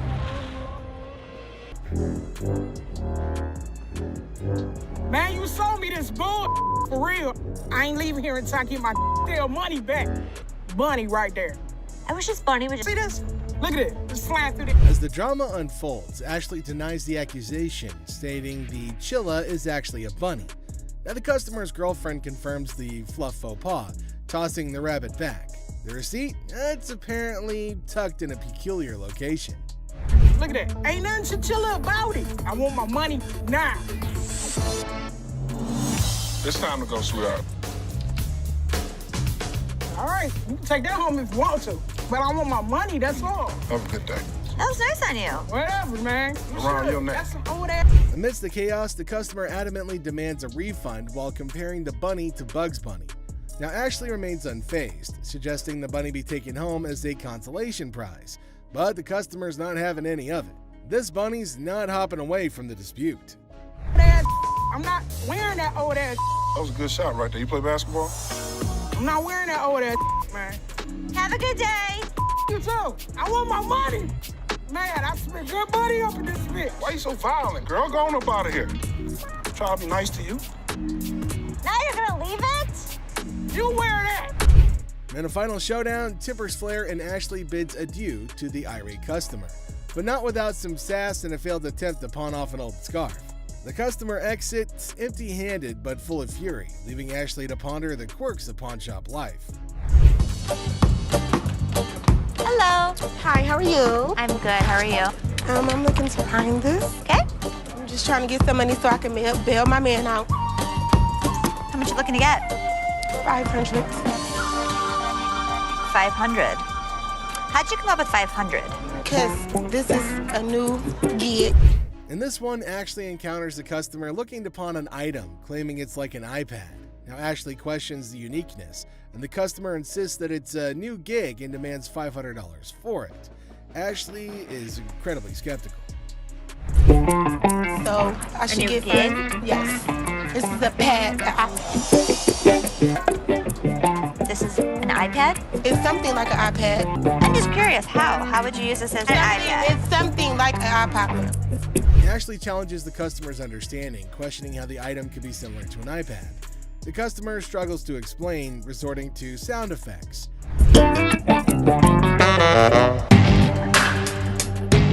You don't know about electronics, so I need somebody else, sweetie. Second of all, you're not going to talk. Where's the manager at? Where's the mother? It's me. So if you want... Who's over you? The customer, frustrated, demands to see the manager. Ashley reveals that she is the manager, leading to a heated exchange. The customer insists on $500, using forceful language, but Ashley stands firm, refusing to tolerate demands. Me? It's somebody that's over you, and you going to give me $500. No, not talking yes, to you me are. like that. You're yes, not. you are. I want $500. So I'm going to ask you to leave. No, I'm not going down my You threaten me? You're out. You're not coming back. I don't care if it takes 10 people to escort you out. Sweetie, I will be back with your fat Elmer-looking ass bitch! As tensions rise, the customer becomes more aggressive, threatening and claiming that they won't leave without the desired amount. Now, Ashley remains steadfast, emphasizing that they're not welcome back. The situation escalates, setting the stage for a dramatic exit. How you guys doing? Good. Got some equipment here. Yeah. We need some money. We're going to out west. We killed all the deer in Michigan, so we got to go out for bigger and better stuff. In this thrilling episode, Les and Seth face two grizzled sellers with Santa beards armed with ancient computers. Claiming that they hunted all the deer in Michigan, they demand $900 to head out west. Les, skeptical and slightly amused, offers a resounding zero, much to their disbelief. I thought that they were kidding. The last time I saw one of these computers was in the 80s. To be honest, what I can offer you is around here, there's no way we're gonna be able to help this guy out.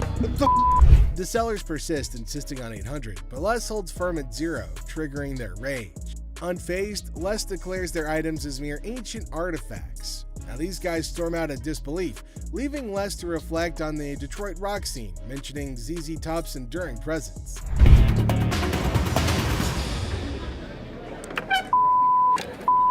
Have a good day. So much. You too. You know, I couldn't. ZZ Top is still in Detroit. And an unexpected twist, an irate man drops and breaks an item. Tempers flare and Les kicks him out, declaring, "Get your ass out of here." Now, their retort is drowned out by Les emphasizing that they're taking care of business. Detroit's toughness showcased in a humorous security job offer. Care of business, baby. I know that's So, right. if you need security job, you come and see us. People in Detroit are tough. She showed them. Ah, you people. Wrapping up the chaos, Les confidently asserts that was taking care of business, baby. Now he cheekily invites anyone needing security in Detroit to come their way. The scene ends with Les asserting Detroit's toughness, leaving us all entertained and maybe questioning our own security needs. Seth, the dealer, greets a man approaching with an earring emergency because his little red Corvette broke down. Classic. Seth, in awe, asks who he is, but the man's response? A mystery. Well, I guess it's time to cue the Prince theme music. Now you're just No, it makes sense. being a I am being a Yeah, well, because you know. brought in a fake. The truth hits hard like a guitar riff. It's an imitation earring. Seth throws some shade, calling it imitation prints. The man's defense? Priceless. Seth's patience wanes as the man's excuses fall flat. Comedy? Pure gold. Exactly. Tolerate fake items, bids farewell with a sprinkle of Prince references. The man exits, but the drama's not over yet. Seth senses some mischief brewing. As the man leaves, Seth's parting words a cheeky purple rain nod. Another day at the pawn shop, folks. Now, if you can't help me, bitch, get someone else that can. Do I need to get loud? Huh? What you do that for? Your punk ass home, bitch! Watch your punk ass home! You playing my man? Hey, where the electronics at, man? Let's see what you I ran got. out of gas in the damn parking lot. It doesn't matter how much it costs, man. I just need $150. 30.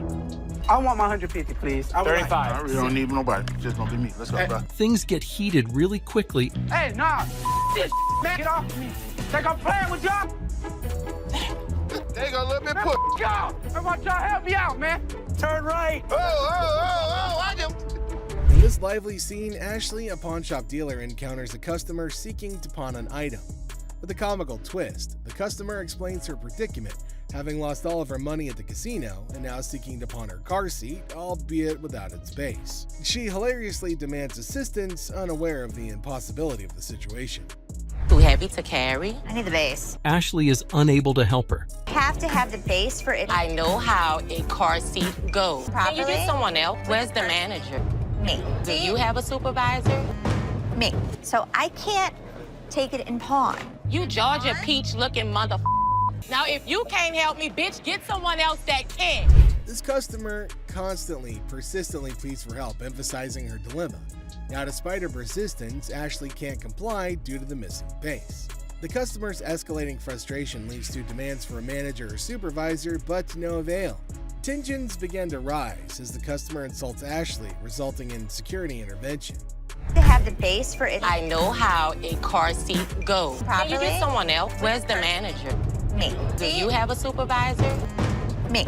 So I can't take it in pawn. You Georgia Peach looking mother. Now, if you can't help me, bitch, get someone else that can. Need you to take my car seat. Give me my mother car seat. I'm not going nowhere. Let me go!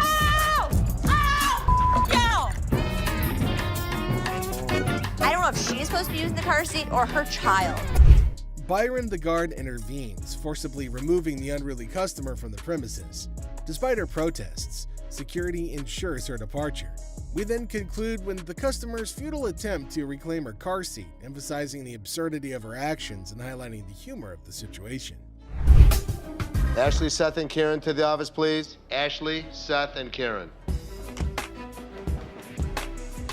So I got your results back from the secret shopper. Taking care of this customer. What is the first thing you see? 3 rings on the showcase. That's not allowed. Right. So one item out at a time. Now let's fast forward. Told somebody that you'd come back. I said I'd send somebody over. But nobody ended up coming over. Les, the silver-haired Sultan of Secondhand, calls his court jesters, Ashley and Seth, to the throne room. Apparently, he had a secret shopper, Ava, visit the pawn shop, and the results were not the best. Ashley and Seth exchange nervous glances, wondering if Les is going to unleash his legendary roar or just some good-natured pawn. That you'd come back. I said I'd send somebody over. But nobody ended up coming over. Now, how about this one? Wait till I show you this. I yawn. In front of a customer? Maybe that happened one time out of like maybe the past 20 years that I've been here. That particular day. Les unleashes his claws. He throws Bobby under the bus for displaying 3 rings at once, a cardinal sin in Lesland. Then he tears into Seth for taking too long to help a customer, accusing him of being slower than a pawnbroker on vacation. Ashley, sensing an opportunity, crosses her arms and silently whispers, "Uh-oh, somebody's feeling the heat." Look at how Linda took care of this person. This would run you $1,700 here. That's the best way to go. Look at how he's showing the television set. In Steve's report. And let me show you who got a 98 out of 100. Karen. Look at the way that she's handling the customer. I'm so happy I was able to help you today. 98. Les shifts his focus, showcasing the shining examples of Linda and JP. Linda, the Diamond 9 diva, expertly appraises a watch, while JP, the tech titan, demonstrates a TV with the enthusiasm of a kid on Christmas morning. Ashley takes a mental note, scribbling "Be more Linda, less Seth" on her pawn-shaped notepad. 98. The most important thing that we have to offer is customer service. You could learn something from me. A rose near two thorns. Les, I'm just doing my job. I'm very proud of you. Les reveals the ultimate scorecard. Karen, the customer service queen, scored a perfect 98. Ashley and Seth slump in their chairs, feeling like yesterday's jewelry. But Les throws Ashley a bone, calling her a rose between two thorns. A not-so-subtle dig at Seth. So Ashley puffs at her chest, basking in the rare praise, while Seth silently vows to outshine Karen next time. Is there something you need help with? No, I'm just browsing. Okay, sounds good. Anything catches your eye that you want me to pull out? I was kind of looking at some of these watches. Okay. Something wrong? Yeah, my phone. I just let my... Did you take my phone? On the showcase. In a pawn shop far, far away from common sense, a customer's quest for an invisible phone turns the store into a circus. Imagine a magician's act gone wrong.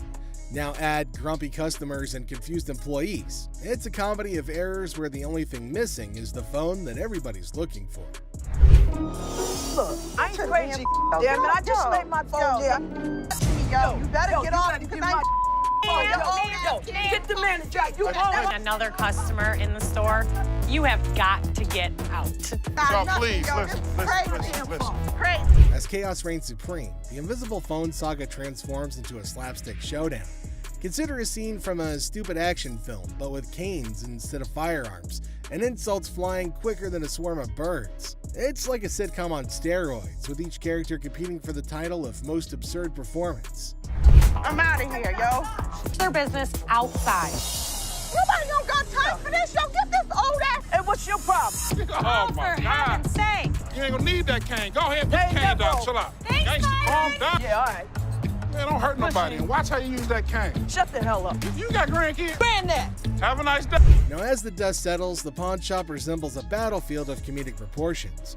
With tempers cooled, the invisible phone remains the elusive star of this absurd show.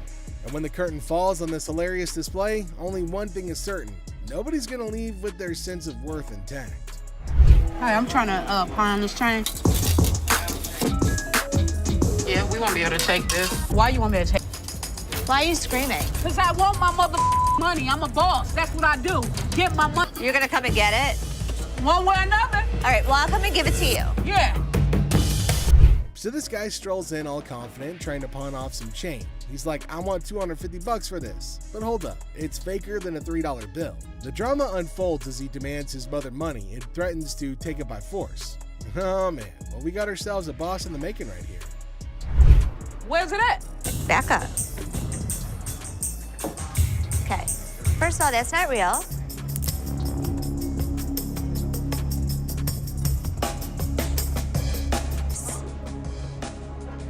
What?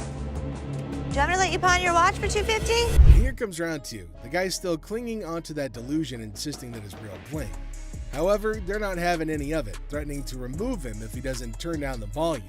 But at least he's willing to compromise. Now, will he finally accept reality, or is he going to keep shouting his way to nowhere? I'll take the $250. Wow. Changing a tone now. Yeah. Want to follow me this way? Thanks for helping me. Well, take a look at that. The guy finally got a soft spot and finally ready to see reason. $250? Yeah, sure. Talk about a change of tune. And with that, he's off to his next journey. Here's this guy, right? He waltzes into the shop like he's lost his favorite pair of socks in the laundry. Turns out his girl threw out his Xbox 360. And he's all like, I need it back. And Ashley's there, cool as a cucumber, asking for a ticket. Ticket to what? The Xbox amusement park? Classic mix-up. Guy's on a mission, but Ashley's playing hardball. No ticket, no Xbox, she says. But our hero ain't having it. He's all like, just give me my stuff. Like, bro, do you even have a receipt? And then he tries some Jedi mind trick about grabbing one for free. Nice try, buddy, but this ain't a buy one, get one free sale. The guy finally bolts, and Ashley's left scratching her head wondering what the heck just happened. Never a dull moment in the pawn shop. Hi, how are you? Got a little bit of a problem. Can't imagine why. My kids were playing around last night, broke my teeth. Now I have no teeth. They broke all your teeth? Yeah, I had dentures. So they How'd were they bring them? They flushed them down the toilet. And you want how much? About $300. $300. So I'm not gonna be able to give you 300. Two? No. See, the issue is it has to be a certain amount of weight. A woman with a smile like a jack-o'-lantern entered, claiming that her mischievous children flushed her dentures down the porcelain plunge. Now she offers a promise ring as collateral, hoping for $300 to buy replacements. Ashley politely informs her that it's more like a $10 promise, triggering a meltdown worthy of a Shakespearean tragedy. For me to pay you for the silver. Right, I understand it ain't worth all that, so what can you give me? $10 to buy it. No, I need more than $10. See, I have no teeth. Right, I go so to work I'm not tomorrow. paying you for your But, teeth. okay, well, what the can you do then? The woman launches into a guilt trip that would make even Mother Teresa flinch. Now Ashley stands firm, offering a measly $10 just to get rid of the verbal hurricane. But oh no, our toothless typhoon isn't satisfied. She throws insults like confetti, calling Ashley names that would make a sailor blush. Takes one to know one, doesn't it?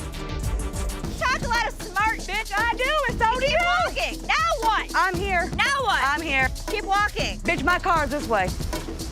Lucky Ashley didn't knock the teeth out your mouth. Ashley, pushed to her limit, unleashes her inner dragon. The woman, finally defeated, slinks away muttering threats. Ashley, victorious but slightly singed, sighs. One down, a million more to go. In Battle Royale. Now the woman wants $165, but Ashley's all like, I'll give you $150, and it's a standoff. Then, boom, attitude explosion.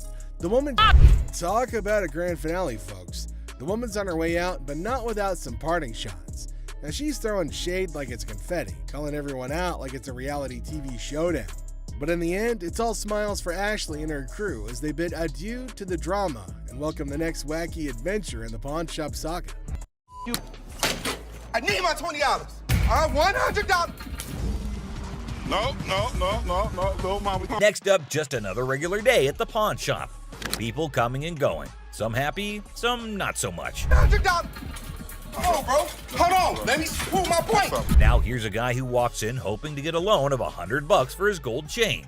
And you know what? The receptionist happily agrees. Loan approved, right? How much would you like? $100. Okay. I can do the $100. Well, hold your horses, because this is where things go haywire. This customer seems all polite and even hands over his ID for verification. But then he brings up this 20% business, as it's written on the sign right there.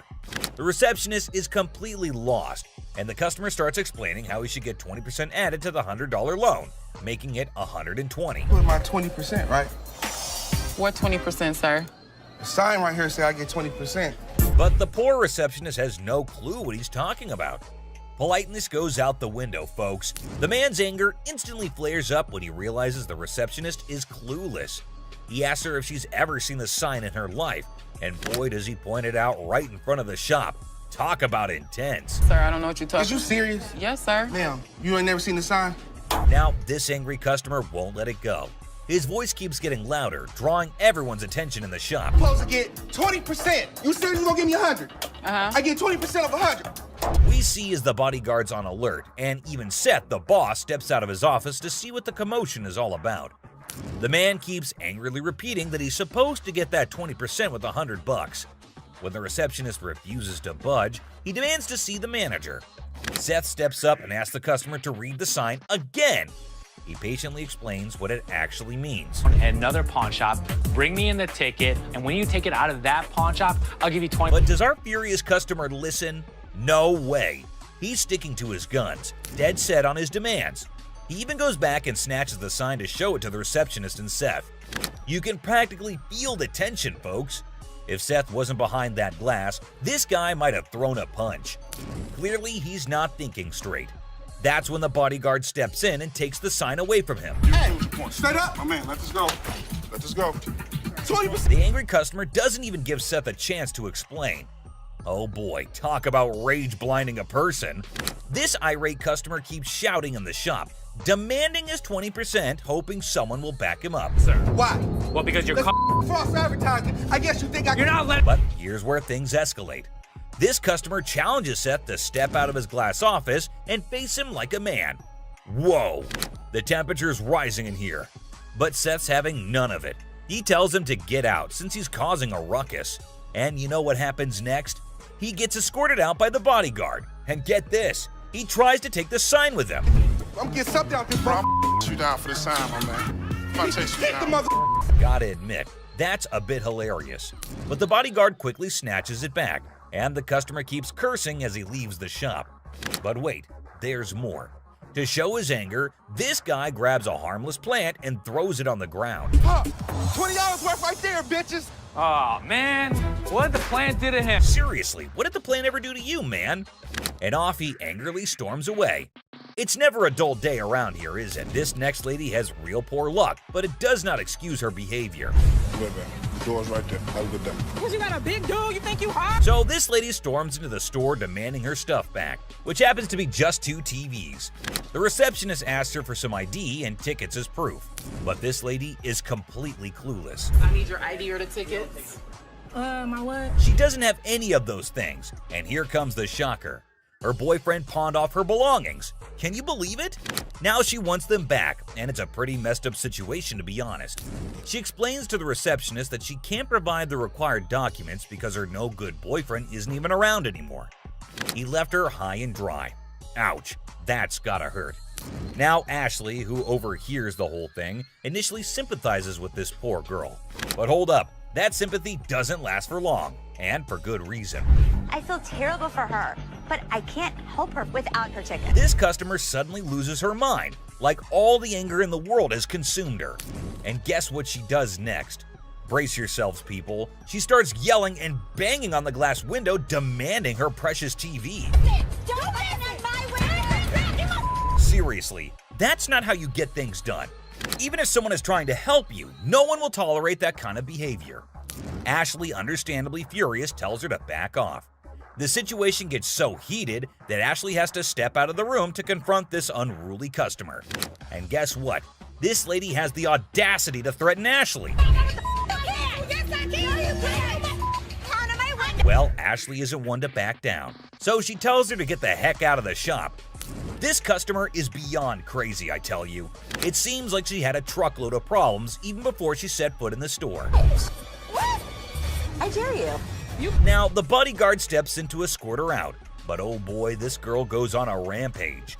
She knocks over everything in her path, completely enraged. Come on, girl, you seriously need to chill out. Bye! What? Finally, they manage to get her out of the shop, but you won't believe what happens next. Unlike the previous guy who threw a plant, this woman tries not once, not twice, but 3 freaking times to break back into the store. I mean, seriously, woman, get a grip on yourself. This is just embarrassing for everyone involved. But damn it, we're not your local psychologist neither. Even the bodyguard has had enough at this point, and he can only imagine what kind of crazy exchange must have taken place. Man, oh man, what a wild scene that must have been. This next guy is the most polite guy you'll see, but things take an interesting turn. I'm trying to help you solve your issue. What you mean? Well, folks, let me tell you about this wild encounter that went down, starting with a seemingly innocent greeting. Hey, how are you? I'm good, how are you? Well, actually, I'm not doing so good. Little did anyone know, trouble was brewing. You see, this poor customer was feeling down because his dear grandma had passed away. He needed to sell something urgently to scrape together enough cash to cover his rent. Now that's a tough spot to be in, right? Enter Ashley, a real gem of a person. She genuinely empathized with this guy and offered a helping hand. So the dude decides to sell his late grandma's ring, thinking it's made of real gold and worth a fortune. Ashley, being the responsible gal she is, takes a good look at the ring to verify its authenticity. And guess what? It's not the real deal, folks. It's as fake as a knockoff Rolex. Okay. Do you have anything? Naturally, Ashley breaks the news to the guy and asks if he's got anything else to pawn instead. But this fella, he ain't buying it. He's convinced that Ashley's got it all wrong, and he wasted his precious time chatting with her. Well, hold your horses, buddy. Ashley calmly reassures him that his time wasn't wasted and suggested he could pawn his TV instead. But oh boy, this suggestion hit a nerve. He starts acting all weird and uncooperative, throwing a tantrum. TV. You can pawn your TV. What the I look like? Now, here's where things get intense. Ashley's just trying her darn best to help this guy out, but he's not having it. He demands his ring back and starts searching for someone else to deal with. I'm trying to do whatever I can to help him. This not making no sense. And when Ashley tries to explain that she's simply doing her job to lend a hand, it's like a switch flip inside this guy's head. He goes ballistic, questioning Ashley's every move and acting all erratic. It's honestly a bit scary, folks. Believe it or not, this fella has the audacity to tell Ashley to lower her voice, even though he's the one causing all the ruckus. Talk about pushing boundaries. He even has the nerve to put his hand on her face trying to belittle her. And get this, he's not even listening. Lower your voice. Don't Lower your tell voice. me Lower what your to do. voice. Don't Lower your push your- voice. He's busy with his threats, making Ashley's job even harder. But our girl Ashley, bless her heart, stands her ground like a champ. But wait for it, folks. Here comes the jaw-dropping twist. Out of nowhere, a hero emerges. My face. Lower your Don't voice. put your You got finger me. in No, you got me. Bam! This mysterious stranger slams our angry customer to the ground, WWE style. Can you believe it? And that's not all, folks. This hero then grabs the unruly fella and drags him out of the place. Because guess what? The dude still won't quit. On the ground. On the ground. On the ground, mother. He keeps up with his nonsense, making threats and vowing to return for more. Seriously, what on earth did Ashley ever do to deserve this kind of treatment? It's downright mind-boggling, folks. Well, here's the twist. It's also quite common for people to claim that their jewelry is real, when in fact, it's not. Now, lest the shopkeeper takes a look at the earrings and bluntly informs her that the color is not real. Surprise, surprise. Let's hope she learns a lesson from this and thinks twice before causing such a scene in the future. My dad truly believed that this glass could be something. Space for years. And you never know what surprises will walk through that door. Today we've got Seth bringing in something that's blowing everyone's mind, and boy is he in for a shock.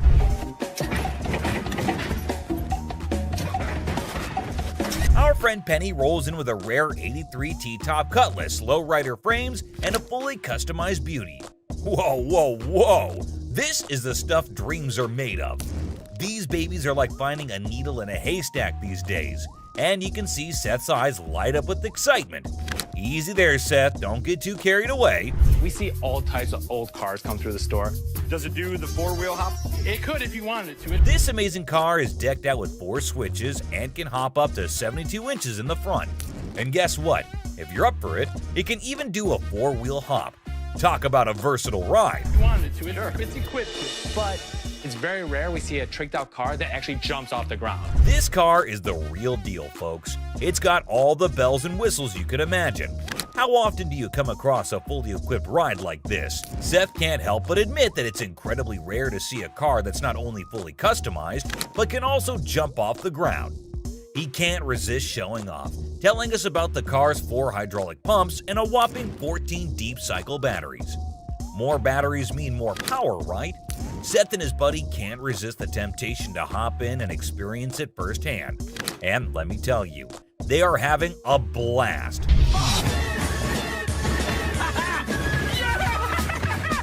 Now, Seth really wants this car, but he wants it at the right price. Penny, on the other hand, is hoping to fetch $12,000 for it. Will Seth bite the bullet and make the deal? Well, here's the twist. How about $4,000? Seth is only willing to dish out $4,000 for it. Whoa, talk about a huge drop. You can see the disappointment on Penny's face. He explains that he spent $4,000 just on the paint job alone. After some negotiation, Penny agrees to settle for $10,000. But Seth tries to push it further, offering $7,000. You know he wants it. It's very rare we see a tricked out car that actually jumps off the ground. Penny, being the wise guy he is, doesn't take the deal. In the end, they part ways on good terms. Well, folks, let's hope Penny finds another buyer who's willing to meet his price for this fully customized car.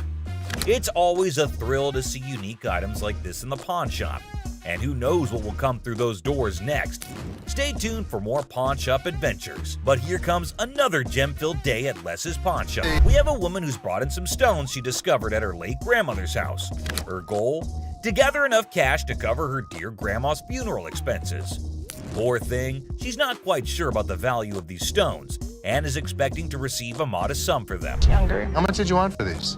Anything would help, like $50 or $100. Enter Ashley, who wants to assist but has serious doubts about the authenticity of these gems. Who knows what other surprises await us in the future? Stay tuned, folks, because the adventure at Les's pawn shop is far from over. Hold on to your seats because this next guy is about to unleash some of the rarest goodies on the market. 5, 6. Brace yourselves, space geeks, because this is gonna blow your mind. So this guy rolls up with a bunch of crates, and let me tell you, the anticipation is real. Got a couple things. I have some Star Trek things, and I also have things from NASA. He's got some seriously cool stuff from the Star Trek universe, and even NASA. I mean, come on, that's pretty awesome. It's clear that this dude is a space enthusiast through and through, and his collection is off the charts. Honestly, it's a total flex. Like seriously, you gotta take a look at this thing. This is all the kind of stuff that you're into. Now, here's the kicker. Ashley confesses that she and her brother aren't exactly die-hard Star Trek fans. But guess what? Every time they get anything Star Trek related in their shop, it flies off the shelves. I'm not a Trekkie girl, my brother's not a Trekkie guy, but when we get Star Trek stuff in here, it flies off. Talk about a lucky break, huh? This guy managed to gather all these valuable items from various Star Trek conventions across the country, thanks to his gig as a truck driver. Talk about dedication to the cause. But wait, it gets even better. He pulls out this kit from Paramount Studios, which is a seriously impressive piece in his collection. To give to radio station to run ads for the show. It's an authentic set that was sent to a TV executive when Deep Space Nine first hit the screens. Now that's some next level stuff right there.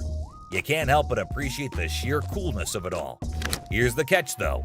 All this awesomeness comes at a price, and Seth, our shop owner, is taken aback by the asking price. This was $1,000? Yes. Wow. $1,000? Yes. Why? Why is that so Because much? it's custom built, and it all lights up and works. The guy wants a whopping $1,200 for everything, unless ever the savvy negotiator tries to bring it down to $700. It seems like a stalemate, but fear not, because Ashley steps in with her clever thinking. After some intense back and forth, Ashley manages to strike a deal. 7, 800. She works her magic and secures all these incredible items for just $800. Can you believe it? Talk about a happy ending. Everyone walks away satisfied. The customer gets a fair price, and our shop owners have some killer new additions to their inventory.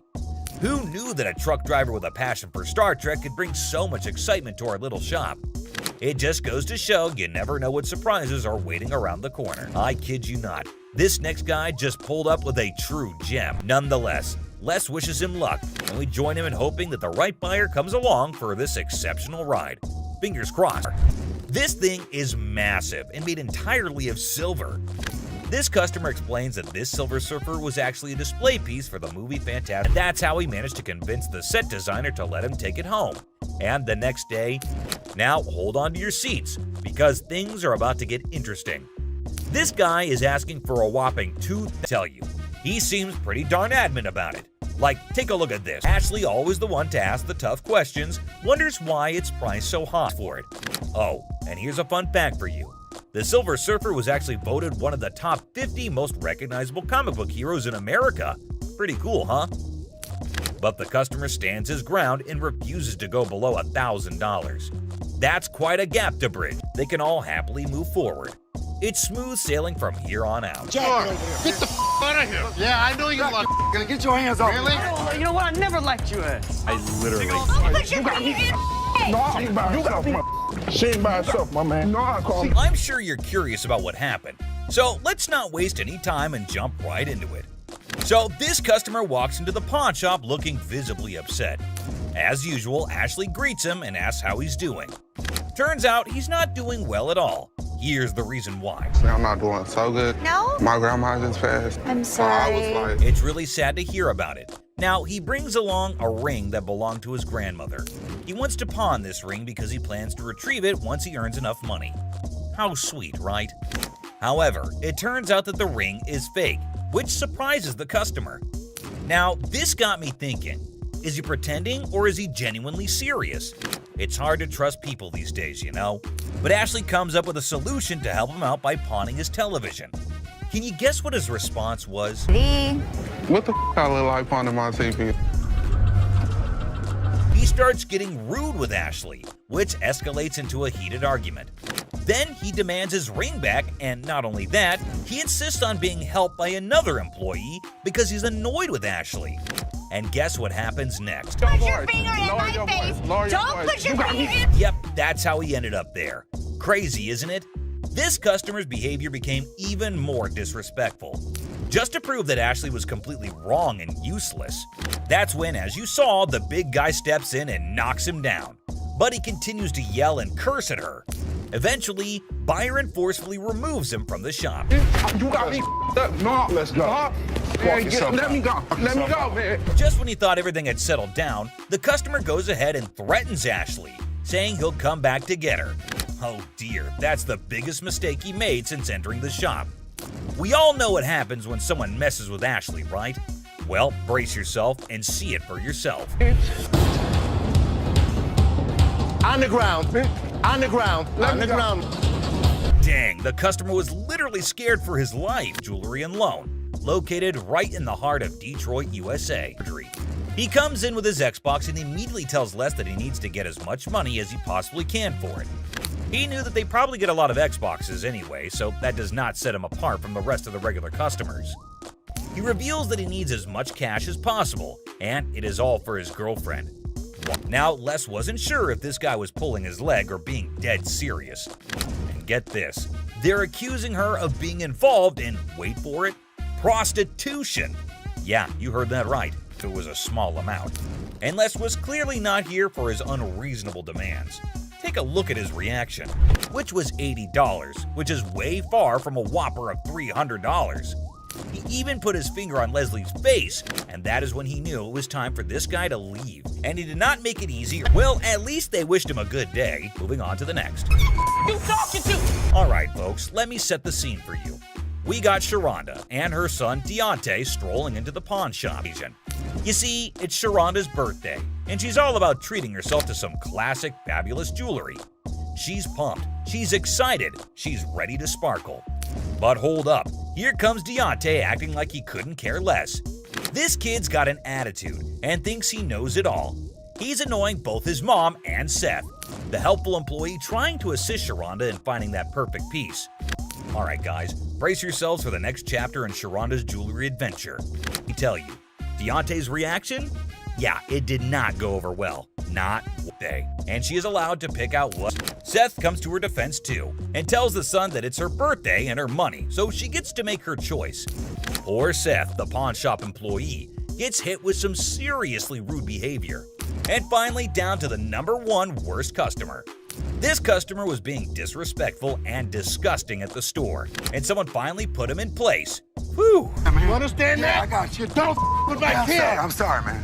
You don't with my kid. He walks in and notices a table and immediately just announces to no one in particular that somebody needed to come to help him out with it. That's really not a nice way to ask. Jeez. Take a look at how he was behaving. Let me lay on this mother. You see, was this a sex table? So what? He was being very crude, and Ashley notices his presence there very quickly, especially considering how loud he was being. He again keeps shouting for someone to come help him, and then, you won't believe this, but he asks for Ashley in person and says she is his girl. Take a look at what he was saying, or rather shouting. Ashley, man, that's my girl. Yeah, I want Ashley, man. Oh boy, get a load of this, guys. Ashley was absolutely disgusted by what was going down. Turns out this dude we're talking about is a regular at this store, and he's always spewing disrespectful comments left and right. But here's the twist. Most of those nasty remarks are aimed right at Ashley herself. Can you believe it? But wait, there's more. This time, he's taking his craziness to a whole new level, and Ashley's never seen him act this bonkers before. He asks her what the table cost, and when she tries to reply, he says something completely horrible that caught everyone's attention. What you want for this table, girl? That's actually... Get your ass over here and shut up. The moment she spots this guy on the table, she's like, "Yo, get off, dude."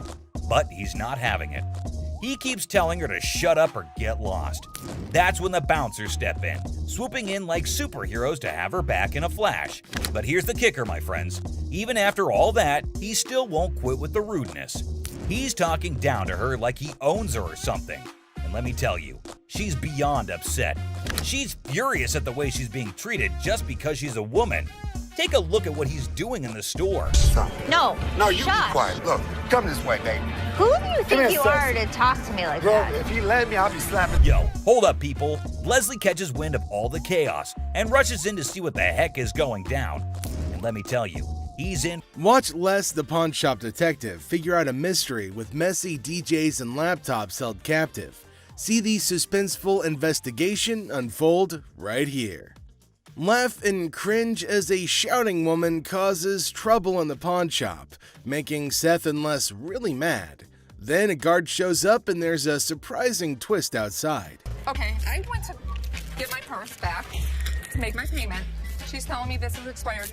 That's my purse right there. That one right there, the black one. A meticulous lady strides in armed with confidence and a fake receipt, proclaiming ownership of a purse. Little does she know that Ashley is the store's memory bank, fully aware of every item in its rightful place. The girl in her eagerness attempts to vault over the counter, unaware that Ashley, the guardian of scams, is on duty. It's my purse right there.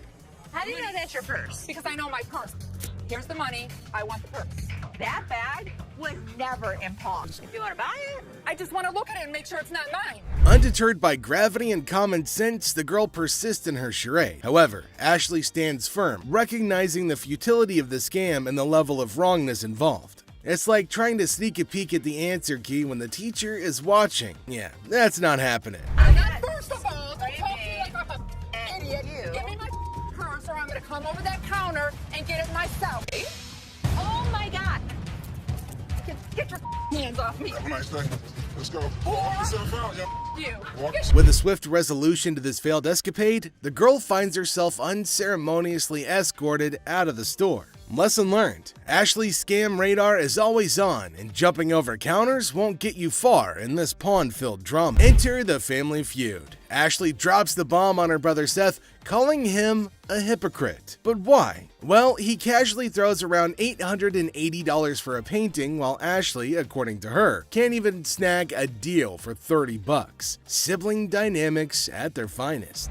The plot thickens as Ashley confronts Seth about the apparent double standards. She probes into the intricacies of spending $880, questioning how bad it could be. Seth, in classic sibling fashion, argues that his purchases are all about resale value, a concept he conveniently forgets when it comes to Ashley's shopping habits. According to him, he's the revenue guru. There's two guys out here that are saying they were scammed out of their laptops, and that whoever did it is working with one of our guys. You want to come out and talk to him? All right. Thank you.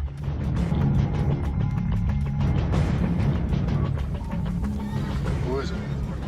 Les is hit with some unexpected news. A few guys claim that they've been pawned by a girl from the staff. Les, ever the detective, approaches the situation with a mix of suspicion and humor, wondering aloud if he's either unintentionally swindling customers or if bizarre customers have taken up a new form of thievery. Tell me. She pawned 2 of our laptops, and she told us she was gonna bring them out to the back. Some of it being, we don't. Okay, wait. You pawned something. Yes, she had to take it to When did you herself. pawn it? Today. Today. She Okay. had to take it to herself. And the money? Yes. These two kids come in and talk about have some girl pawned 2 laptops. The plot thickens as 2 disheveled DJs step into the scene, laptops held hostage. The atmosphere turns somber as the weight of the situation sinks in. It's a strange occurrence that has everyone wearing expressions of confusion and concern. Les, with his seasoned cool, casually queries about the laptop's ownership, revealing they're registered under the mysterious girl's name. Split the money 3 ways, and one of my employees was gonna walk it out the back door. Either this is a new way for my employees to steal from me. To contact the owner because we want. I am the owner. I'm just trying to switch the ticket so she can't have them. And it's in her name.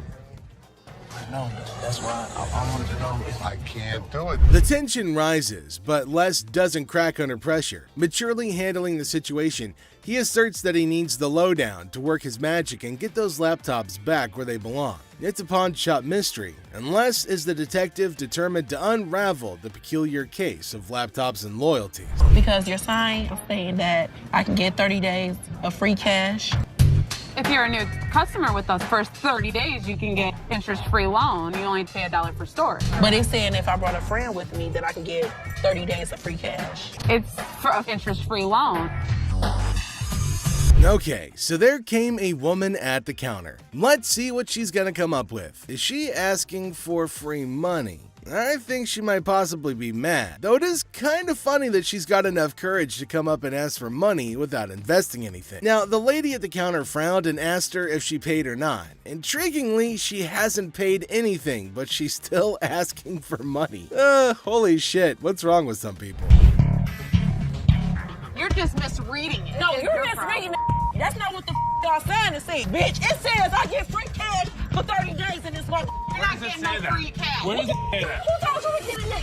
You did. I'm not talking to you. I need my cash. I need my cash. It says it right here. Free cash. Oh, and to make matters worse, she started shouting at her. Everyone around started looking at her, wondering what the hell was going on. Seth and Les get a little furious as everybody's just standing around trying to figure out what's going on. She started bullying her, but the lady tried to explain to her again that she misunderstood the agreement and they're not just gonna give her free cash. But this lady's just not listening to anybody. Well, Seth then enters, so who knows what's gonna happen now. I brought my friend with me. If you get a loan and you refer a friend, you can get 30 days, interest free. That doesn't mean we're just gonna hand you cash. What do you have to pawn? Come on now. You don't have to talk. I'm You're not screaming. Can you read? Read what it says. I can read. I can read. People was waiting to get her. You don't have to pawn. Shut the Les entered and asked her whether she read the whole document or not, and she was not listening and constantly arguing and pointing to them as if they had done something wrong. Meanwhile, other women decided to intrude, and oh my god, it's gonna be funny. Looks like they've all decided to have a fight in the pawn shop. Wonder how that's all gonna end. And it looks like Les is gonna join in too. The other woman that just jumps in the middle. You gotta get in that line. People need to get out your ass. You gotta go.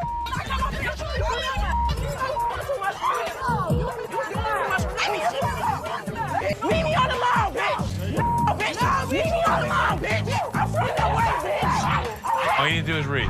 Now see the other women get in and start shouting at her as everybody behind her was waiting for her to get out of the queue. So they started fighting and now they're all having an immense fight. Everybody around is watching and laughing at them. Well, the guard had to go and break everything up. Well, at least they're all gonna get treated the same way, especially the one who created the mess. Pretty sure they're gonna hold him up and throw him out. And there they go, they're still shouting and fighting with each other as well.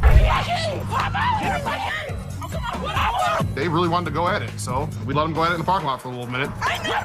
All I saw was ass cracks and elbows. They were sent outside and they started beating on each other, holding each other by their hair and man. They beat the crap out of each other and people around them were just watching and waiting and having a curious but funny conversation about their nonsense. Talk about a hella cringe episode. Okay, so there's a guy coming into the pawn shop with something in his hand, maybe a poster. But what's it for? He came to Seth and the other man and showed them this poster. Now it feels like they're interested in it and there might be a handsome deal between them. Detroit Lions players had signed. Did you drag it in? So during the flood, I seen it down there, and that's when I pulled it out. She went down there and she supported these people, and while she was walking the picket line, she would have gathered signature, $1,000. He started describing the poster that's mainly about the protest of people in history, and it's got lots of signs of well-known people and has got a lot of worth. He explained everything in one go and demanded a heavy amount for it as it was really valuable to him. Seth told him that it's got some stains on it, and it's no doubt the same poster of Historical Strike, which made it worthy, but for him it might make a lot of difference. Then the man explained that it's not about the worth that he's asking for, in terms of thousands of dollars, but it's also about the condition of the poster, and it's not in a very good one. The man is continuously arguing that it's got signs all over it. If Les has seen it, that he'll definitely be surprised and definitely pay more than $1,000. Well, as for Les, he just came in. Les judged the entire piece and told him that he's asking for too much, and later on they further described that it's torn from the top and the bottom, and it's also got damage and they can't pay more for it. But he still won't agree to pay for it. But he did say that he'd charge $500 off of the amount, but they couldn't reduce it any further. According to Seth, it's a historical and cool piece and might be a profitable deal for them. So he asked the man if they'll pay $750 for it. But the man was stunned and said that they're paying too little. He said that you should pay more, but Les is arguing that no one can pay you more than them. You change your mind, we'll honor the 100.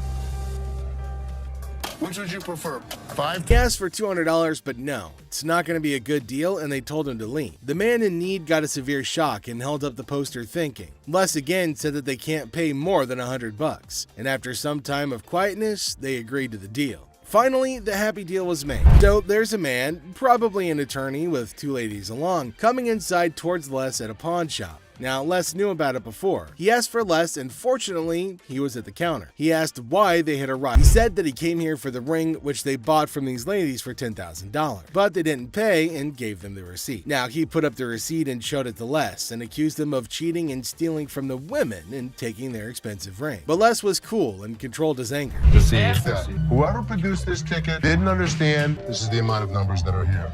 Okay. Number 2 is state law mandates that we print the law in a 12-point font. Okay. This is much smaller. That is some bull. It may be bull, but that's the truth. I don't know how I got mixed up. There's the game-changing point. Les, after listening to him, explained that he will reveal the truth now by showing the real receipt that they had. He went and came back with real receipts that they've been giving to the customers. There, he spotted major differences. He notified him of the major changes in the receipt that he brought. The man looked rather weak. The attorney turned to the women, but oh my god, they're still accusing Les of having given them the wrong receipt and asking the attorney to take the money from Les. The man, being down on himself as you can see, argued with. The man showed the evidence to the ladies and told them that they were having the wrong receipt. But they continued to argue, both of them, and started using personal attacks. They were all arguing amongst themselves.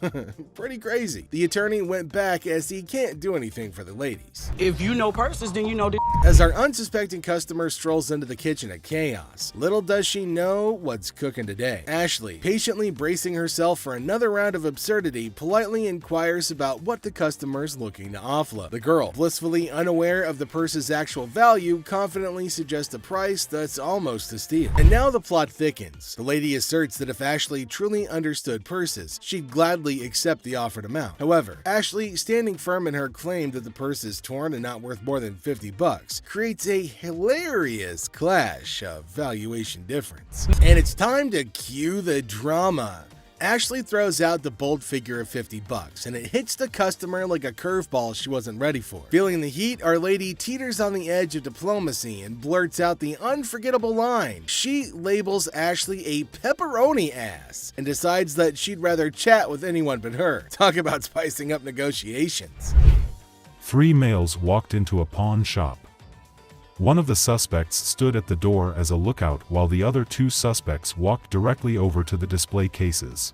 So, these 3 guys roll into the pawn shop, just casually strolling in. The other 2 guys, they head straight to the fancy display cases. It's all got suspicious vibes. And then, bam! One of them whips out a sledgehammer and starts smashing the glass. Things are starting to get pretty wild. At some point, a customer from the place is seen leaving calmly while the lookout tells her to hurry up. The suspects appeared to be wearing heavy-duty gloves in order. At one moment, a person from the shop strolls out all calm, and someone's keeping an eye on her, urging her to speed up. The people thought to be involved seem to have on these tough gloves. Maybe so they don't get any cuts. Not to get cut while removing the glass from the cases. Both suspects placed the jewelry and many other valuables in the bags. So when they took off the glass from the cases, both of them put the jewelry and lots of other valuable stuff into bags. After that, they hightailed it out of the store in a black Mercury marquee. Where the case at? Where is it at? Where he put them on? The guy storms into the pawn shop all worked up and starts shouting about a missing case. He's demanding to know where it is, and he appears to be accusing the staff of removing it. The feeling of stress in the air is increasing, and it's obvious that something is wrong. We do not take gangs. Take your wives, my damage too. That's the way it came in with the kids. I know. You gonna act like I ain't got no sense? He's accusing us of taking games out of his unit. Look at the ticket. It never said with game. The atmosphere gets even more intense as the guy accuses the pawn shop of messing with his games. Les, the cool guy at the pawn shop, stands his ground. The customer's getting more agitated, making accusations and even talking about blowing up the place, which is just adding to the chaos. At that point, man, you can get your arms up off belly and none of your body parts on me, bro.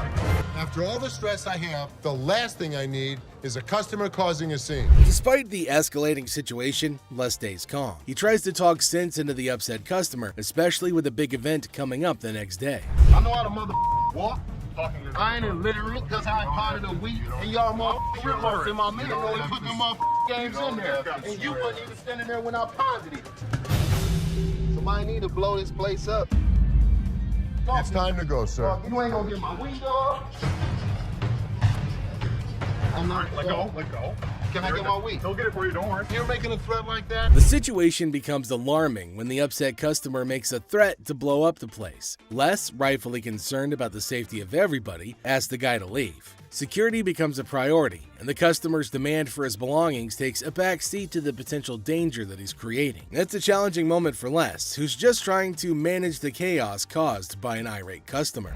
Les, chilling at the pawn shop, notices a guy walking in, watch in hand. Les, being friendly, asks how things are going. The guy, hopeful, wants $400 for his watch. Les, the cool pawn detective, calmly discusses the watch's worth, revealing it's valued at but feels disrespected, using strong words and even threatening Les. Les, staying cool, suggests maybe he should have been given $400, hinting at a broken lamp that needs payment. The situation gets intense, with the guy considering if he should have taken the deal. The guy, still upset, leaves the shop, but not without some fiery words. Les reflects on the encounter, realizing maybe he should have given $400 to avoid the chaos. The drama ends, leaving behind a mix of emotions and a used watch. Life at the pawn shop remains unpredictable and full of surprises. How you doing today? Hey, pretty good. How are you? Real good, thanks. I'm Les. I'm Randall. How are you? Randall, oh, you got a hell of a grip. Wow. What the hell is it? Call it a ring. Okay. I didn't think it was a bus. How'd you get it? I just got it. This guy smelled like a brewery. Okay. How much did you want?